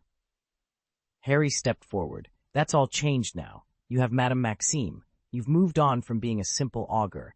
You're a phoenix in your own right." Hagrid blinked, baffled. "Moved on? What do you mean, moved on? The only person I ever loved is Madame Maxime." "Come off it. Didn't you ever fancy someone else back when you were younger?" Harry burst out, exchanging shocked looks with Ron and Draco. Hagrid's cheeks reddened. He cleared his throat. All right, keep your voices down. When I was younger? Well, let's just say I had my fair share of misadventures. But that's a story for another time. And you lot? Don't even think about repeating it." He cracked a rare, sheepish grin, and for a moment, the old bitterness melted away, leaving only the warmth of an old friend finally sharing his tale. Here's a polished, idiomatic version of the scene. Back then, aside from my classes, every spare moment was spent on my true passions, sneaking wolf cubs under my bed, dueling trolls in the Forbidden Forest, hunting alongside the centaurs, and raising Aragog. You'll hear more about Aragog in a moment. He's the reason I lost my teaching post. My wand got snapped, and Dumbledore took pity on me. He offered me the gamekeeper's job. Well, technically I was still only Ogg's assistant, since Ogg himself hadn't retired yet. But I couldn't have been happier. Working with Professor Kettleburn, I learned everything I could about magical creature conservation. After that, my days fell into a comfortable routine, patrolling the forest to check on Aragog and his colony, joining the centaurs on hunts, and then turning our quarry into provisions. Hams, pheasant, even stoat for the infamous stoat sandwiches that hang from my ceiling rafters. I also became a bit of a cook. Everything you've tasted here, the rock cakes, the biscuits, the black tea, and even the dandelion juice, has come out of my kitchen. Draco stared at me as if I'd just described dragon taming in my pajamas. So, in 40 years you never once thought about having a girlfriend? Harry couldn't fathom how Hagrid, with that hulking frame, had burned off so much energy in his youth, and still managed to keep going. "You've got your sums wrong," Hagrid said, chuckling. "I'm well over 60. Ron nearly choked on his pumpkin in juice. "What? You're over 60 years old, Hagrid?"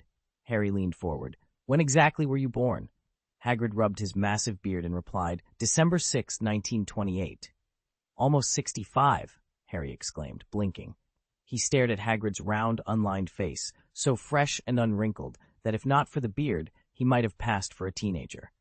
Yet here was Hagrid, older than anyone Harry had ever known. If he'd had a child back then, he could have been a grandfather by now. Harry always assumed Hagrid was only a few years older than his own father. A 30-year gap had never occurred to him. Seeing their stunned expressions, Hagrid grumbled, "What's all the fuss? You do know I was at Hogwarts with Tom Riddle, don't you?"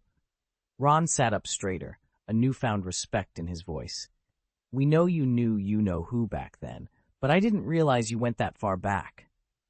Hagrid's eyes darkened slightly. "He was in his 5th year when I was in 3rd, and he was the one who ratted me out for raising Aragog."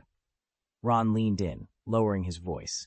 "So, what was it like to meet Professor Riddle for the first time?" Hagrid shook his head. "Nothing to write home about. I didn't feel anything strange. Professor Dumbledore didn't either. Tom Riddle cast off the last of his humanity when he sealed it inside his final Horcrux. In that moment, the cold, unfeeling monster we know as Lord Voldemort was born, every trace of compassion and decency stripped away. Left behind was Riddle in his purest form, the very embodiment of the good qualities he had sacrificed. It might be hard to believe now, but Tom Riddle was once one of Hogwarts' most outstanding students. Nearly every professor admired his brilliance and discipline. Only Albus Dumbledore sensed the darkness lurking beneath that polished exterior. The reckless ambition, the thirst for power, the disregard for life. Dumbledore's cautions proved all too true. Riddle willingly abandoned the virtues that might have made him a great wizard, choosing instead to embrace the darkest of magics and become the most feared dark wizard in history. Chapter 624, Ritual in the Chamber of Secrets. Ryan tried to shut out the muffled voices drifting from Hagrid's hut, but once the Keeper of Keys and Grounds began mentioning Ryan's parents by name, all hope of simple ignorance vanished. Even back in the Ravenclaw common room, where Luna coaxed him into a round of pounce with the blue-skinned catkin purr, he couldn't stop replaying every fragment of that conversation. By the time he lay awake that night, the pieces clicked into place.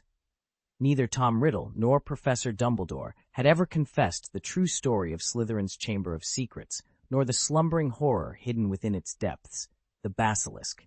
Hagrid's only knowledge was that a juvenile Riddle had accused him of unspeakable crimes, and that Myrtle's death might somehow tie back to Voldemort's earliest schemes. What astounded Ryan most was that Severus Snape remained in the dark. Only months ago, Riddle had given Snape a 1,000-year-old basilisk skin as a Christmas gift, 20 feet of it, carefully cured and preserved. Perfect material for advanced potions, perhaps, yet not a single word from either wizard explained where such a creature had come from or why Riddle had chosen to part with its remains. Not once had Snape dared question his former master. As moonlight slanted through his dormitory window, Ryan's thoughts turned to the chamber itself. If Voldemort's heir was preparing some dark ritual, the school's safety, and perhaps something far more precious, depended on uncovering those hidden corridors. Whatever lay ahead, Ryan knew he would need every ounce of courage and cunning to prevent history from repeating itself. Some secrets, he realized with a cold shiver, were buried for a very good reason. Ryan watched as his vision tunneled downward through the lounge floor, traced the labyrinth of pipes behind the walls, and finally settled on the mist-shrouded chamber above. The huge monkey-faced statue still loomed, its stone eyes staring blankly from ceiling to floor. But in one corner, where there had only been emptiness before, stood a new addition, a small shrine of dark, polished oak. Inside it rested a 3-foot crucifix, its familiar form strangely altered, the face carved into the likeness of Tom Riddle. In that instant, a golden clock face flickered in Ryan's mind, and the scene around him began to rewind.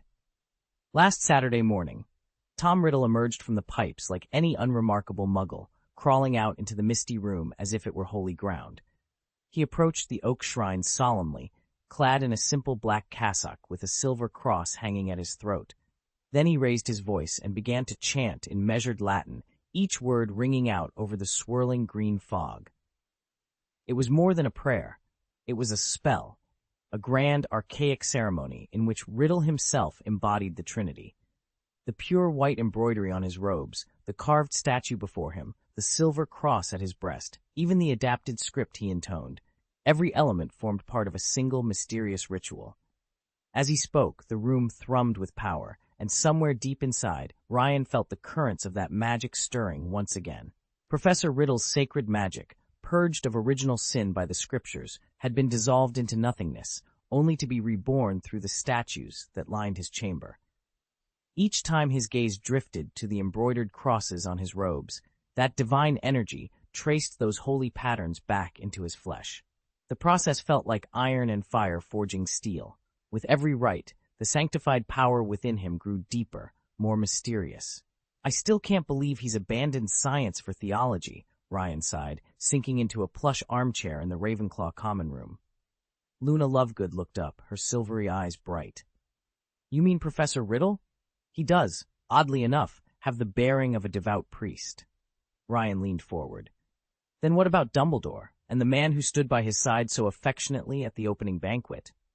Luna frowned, her delicate brows knitting together. Dumbledore radiates pure wizardly majesty. You don't have to be a witch or wizard to sense it. As for that other gentleman, he struck me less as a magician and more as a leader, a serious, judging presence. Meanwhile, at Hagrid's hut on the edge of the forest, Harry, Ron, and Hermione bombarded the half-giant with fresh questions about his age. Seated around the crackling fire, they leaned forward eagerly, waiting to learn just how many years lay behind their gentle friend's towering frame. Hagrid's hut was unusually crowded. Ron, Draco, and Harry sat on battered wooden chairs around Hagrid's massive desk, each with an untouched mug of tea steaming in front of them. Finally, Ron cleared his throat. "So, let me get this straight," he said, glancing at Hagrid. "My mum and dad were dating right under your nose? Seriously, was it really Dad doing all the chasing?" Draco shifted uneasily, rubbing the back of his neck. "Mine is probably a weirder question," he admitted.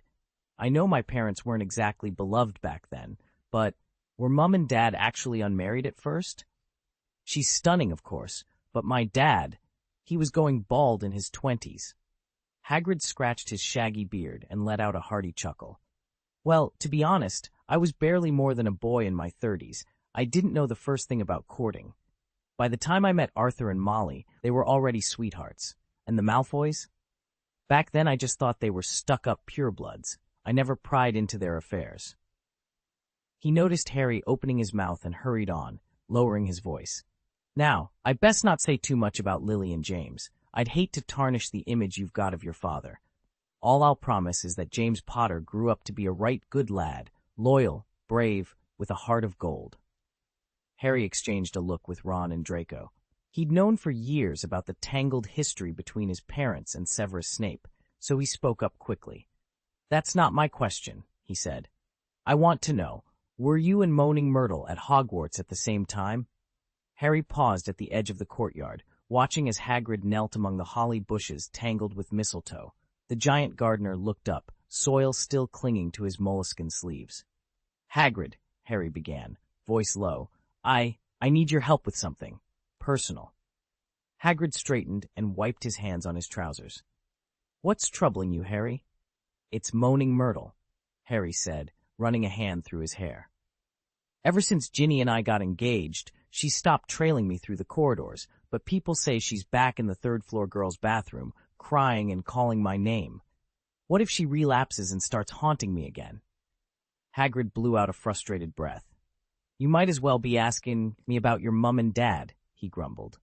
"Myrtle was in Ravenclaw. I was Gryffindor. Back in her student days, the two houses paired only from 6th year onward. I got expelled in 3rd year, never once set eyes on her alive. And now she's a ghost. I don't know the girl, Harry, and it'd hardly do for me, a Hogwarts professor, to go snooping in the girls' bathroom." Harry's shoulders slumped. He understood Hagrid's reluctance, but that didn't settle the knot in his stomach. Myrtle's wails were more than a nuisance. They were chilling reminders of how helpless he'd felt under her gaze. With her spectral form so shockingly lifelike, the thought of her slipping into his dormitory, rifling through his things, he shivered at the possibility. "And though Ravenclaw Tower's wards were reforged last month," Harry added, "I can't shake the worry that she'll find another way in." Hagrid's broad hand landed on Harry's shoulder, gentle and reassuring. "Keep the protection strong, Harry. If she dares show herself again, send word to me. We'll make sure she understands boundaries, even in the afterlife."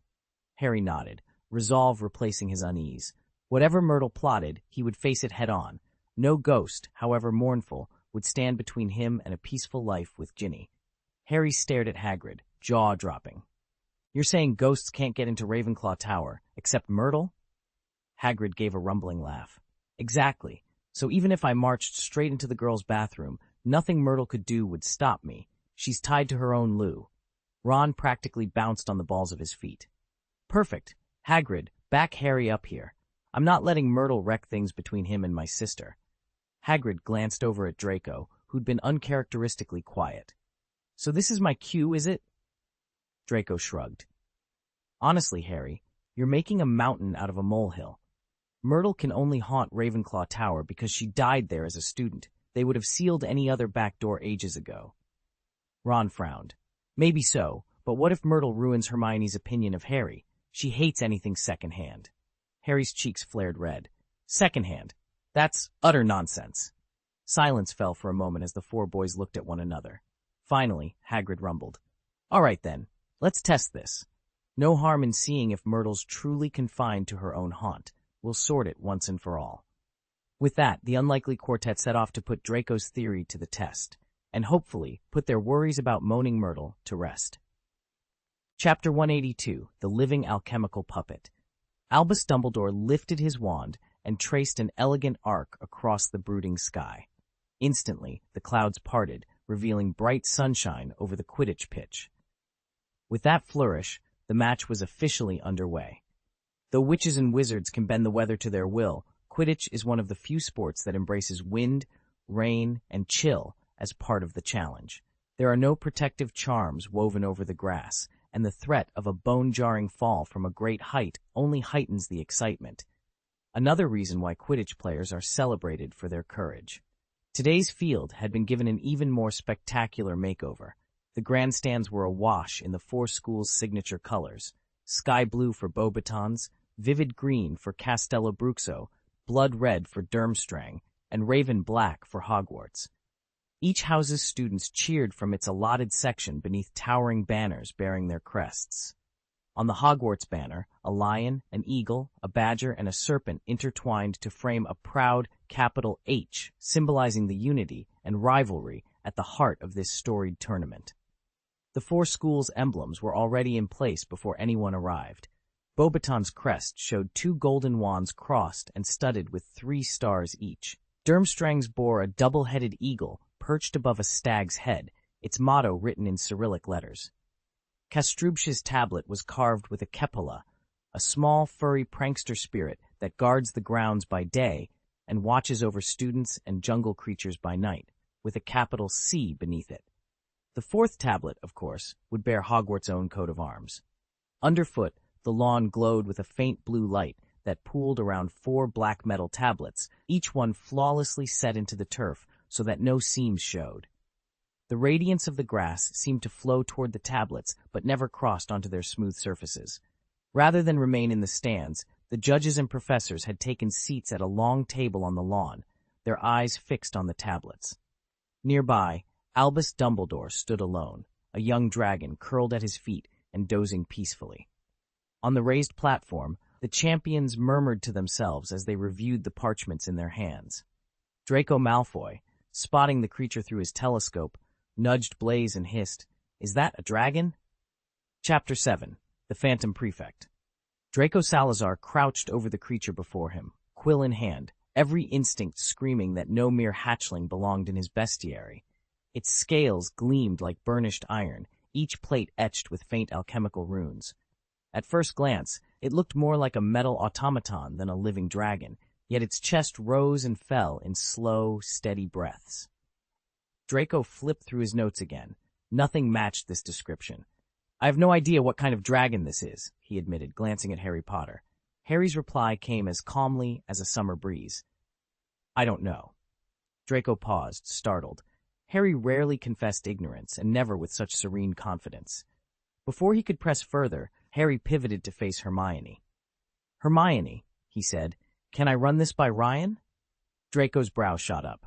Ryan Smith was half of Hogwarts' academic power couple, wickedly clever, prefect of Ravenclaw, and tied with Hermione for the highest marks in their year. But he was nowhere to be seen. Only 2 desks sat directly behind Harry and Ron, one occupied by Hermione Granger, equally brilliant and annoyingly precise, and the other by Luna Lovegood, Ginny's eccentric friend. Ginny herself sat beside Ron, and Neville Longbottom hovered nearby, notebook at the ready. Still, when Harry asked to consult Ryan, Hermione didn't bat an eye. She turned slightly, as though addressing a third student between her and Luna. Ron leaned forward expectantly. Ginny's eyes brightened, and even Neville nodded, each of them treating that empty space as though Ryan Smith sat there, ready to offer his insight. Draco's suspicion flared. A new charm, an advanced illusion? He scribbled a mental note to investigate. But before he could move, Hermione murmured the missing piece of information, crediting it to this unseen Ryan, and Harry's face lit up in recognition. Ron exchanged a triumphant grin with Neville, and Ginny clapped quietly in delight. Draco snapped his notebook closed. he would crack the mystery of the metallic dragon. But first, he would unmask the enigma of the invisible prefect, whoever, or whatever, was quietly occupying that phantom desk. Draco slammed his palm against his desk in disbelief. This was absurd. What outraged him even more was what happened next. After Hermione Granger gave a quick nod, she turned to the Ravenclaw girl beside her and said, "Ryan, Harry's having a problem." Ryan? Draco's jaw dropped. Ryan Smith? Had the girl drunk Polyjuice potion? If so, it would be shameless for her to transform into someone else. Yet Harry and the others seemed to take it in stride. No, could Ryan Smith be a metamorphomagus like Nymphadora Tonks? He replayed the moment in his mind. Then a clear, unhurried voice said, "Okay." That single okay snapped everything into focus. There were 3 of them in the back row, Harry, Ron, and himself, so there must have been 3 chairs. Why had he only noticed 2? And there, sitting quietly between Hermione and the Ravenclaw, was Ryan Smith. How had Draco failed to see her? Was it possible that Ryan had cast some powerful concealment charm on herself, an interference spell so potent that everyone simply overlooked her presence? In his world of secrets and surprises, Draco had learned never to rule out the impossible. That Elvas of Castrubshe can maintain the gift of prophecy within himself isn't exactly unheard of. Nor was it particularly shocking that Ryan Smith of Hogwarts, the same boy who, before the term even began, had sent Draco Malfoy skidding across the grass with nothing more than wandless magic, could cast an interference charm to mask his own power.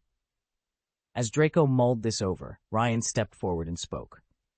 "This," he said, waving a hand toward the enormous creature curled on the lawn, "is not some newly discovered dragon species, but an alchemical automaton. If you're wondering why it breathes fire, sleeps, even seems alive, the secret lies in its name, Nick Flamel. This living puppet was assembled from a stillborn Welsh green dragon's egg, phoenix feathers, mithril, dragon's blood, a fire-breathing elixir, and other rare ingredients, fused together with highly sophisticated alchemical techniques. Once you channel magic into it, it truly comes to life, breathing flame, soaring through the air, and behaving exactly like a real dragon." Harry nodded, eyes fixed on the puppet's gleaming scales. "And what does Professor Dumbledore intend to do with this construct? Also, what are those blue lights and metal plates arranged around it?" Ryan gave a small, confident smile. "Those are the anchor points for your group enchantment." Draco stood in the center of the courtyard, flanked by 6 gleaming metal plates laid flush against the grass. A small, clockwork figure, his latest alchemical puppet, hovered at his side. Harry, Ron, Neville, Ginny, Hermione, and Luna arranged themselves in a loose semicircle, watching warily. "All right," Draco began, voice cool and steady. "You remember the 3 group spells we practiced last week, Resistance Break, Power Surge, and Quickening?" He gave Harry a brief nod. The others murmured assent. "This puppet will channel any magical blessings we bestow, our group magic, into raw destructive force." He gestured, and faint runes glowed along the puppet's metallic limbs. Then he tapped one of the plates underfoot. Immediately, a soft blue light pulsed from beneath the grass. "These plates are simply props to gauge output," Draco explained. "They're anchored to the ground so that, when the puppet overloads, the force transfers into the earth instead of sending the plates, and anything nearby, flying. The blue aura? That's a secondary enchantment to distribute the blast evenly through the turf, protecting the lawn and spectators." Harry frowned. "You're telling us it's completely safe?" Draco shrugged. "In theory, yes. The earth-sharing enchantment diverts excess energy into soil resonance. Besides," he added with a wry smile, "I wouldn't demonstrate it if I wasn't confident." He raised his wand. "Resistance Break." The group echoed the incantation in unison, once for each spell. As their unified magic flowed into the puppet, its form brightened to a searing white. The plates shivered, then held firm. A sudden but controlled pulse radiated outward, rippling the grass into gentle waves. Everyone blinked. Ginny's eyes widened. It worked. Draco allowed himself a small, pleased grin. Harry glanced around the circle. "I guess you really do believe it now." Draco laughed softly. "Don't get used to it. Next time, I'll invite you to try it yourselves." He flicked his wand, and the blue glow faded. "Who's up for a demonstration in the training grounds tomorrow?" As the group dispersed, the courtyard fell silent, each student lost in thoughts of unleashed power, secured by nothing more than a handful of metal plates and a touch of clever enchantment. Chapter 6 and 26. Team Champion, Hogwarts. No one gave Draco's doubts a second thought. Harry and the others trusted Ryan completely, and even before he could voice his concerns, Professor Dumbledore had already stepped into motion. Standing beside the gleaming metal monument, the headmaster lifted his wand. At his feet, the young dragon's emerald gold eyes snapped open. With a powerful flap of its wings, it sprang into the air and began circling the stands. Students in the front rows dropped their parchment and rose to their feet, hands outstretched as though they might catch the creature if it swooped by. When the dragon completed its arc and settled back atop Dumbledore's outstretched wand arm, a hush fell over the Quidditch pitch. Raising his wand to his throat, Dumbledore murmured, "Sonorous." His voice boomed like thunder, reverberating high above the spectators and echoing into every corner of the stadium. I'm sure you're all wondering about today's decorations, those statues and banners you see around the pitch. Before I explain their purpose, let us first revisit the opening event of our team championship. Surely you recall what it entailed. A ripple of eager responses rose from the stands, the crowd buzzing with anticipation as Hogwarts' greatest minds prepared to unveil the next challenge. Chapter 7. The Fires of Support. Remember, war magic, group magic, check your parchments. At Dumbledore's prompt, the Durmstrang students straightened, eyes flicking to the little alchemical puppet hovering overhead. In case you've forgotten, Dumbledore said, you've learned 3 group spells this year. We'll use them now to aid your champions through the first task. How well you perform today determines how much support each warrior will receive. Here's the setup. That puppet up there is your target. Channel your group magic into it. It will transform your energy into flames and spray them onto your school's metal tablet. The tablet's condition will reflect your ranking. The more intact it remains, the lower your score. And that score sets the order in which our champions choose obstacles in the next individual round. All right, Durmstrang, commence your incantations in sequence. Keep your focus on the puppet. A tense hush fell. Then, in low, resonant tones, Durmstrang's first spell rang out, a weaving of ancient words meant to bolster the warrior's magical defenses. Sparkling threads of protective energy spiraled from the students' wands into the puppet's mechanical frame, causing it to glow with a fierce inner light. Moments later, it exhaled a gout of violet flame that streaked downward, scorching the surface of the metal tablet and leaving behind a pattern of shimmering runes. As applause echoed from the surrounding stands, Dumbledore nodded approvingly. Well done. Prepare now for the second spell, one that will sharpen our champion's reflexes. Remember, precision and unity are the keys to victory. Under a rapid chorus of incantations, complex magical forces intertwined above the Great Hall. Milky white filaments of power bled upward from the Durmstrang students' hearts, weaving together into a single glowing orb. Guided by their collective will, the orb drifted to the alchemically forged dragon statue looming over Professor Dumbledore's chair. As it touched the creature's golden eyes, concentric rings of pure white light spiraled into being. No sooner had the first enchantment taken hold than a second burst to life.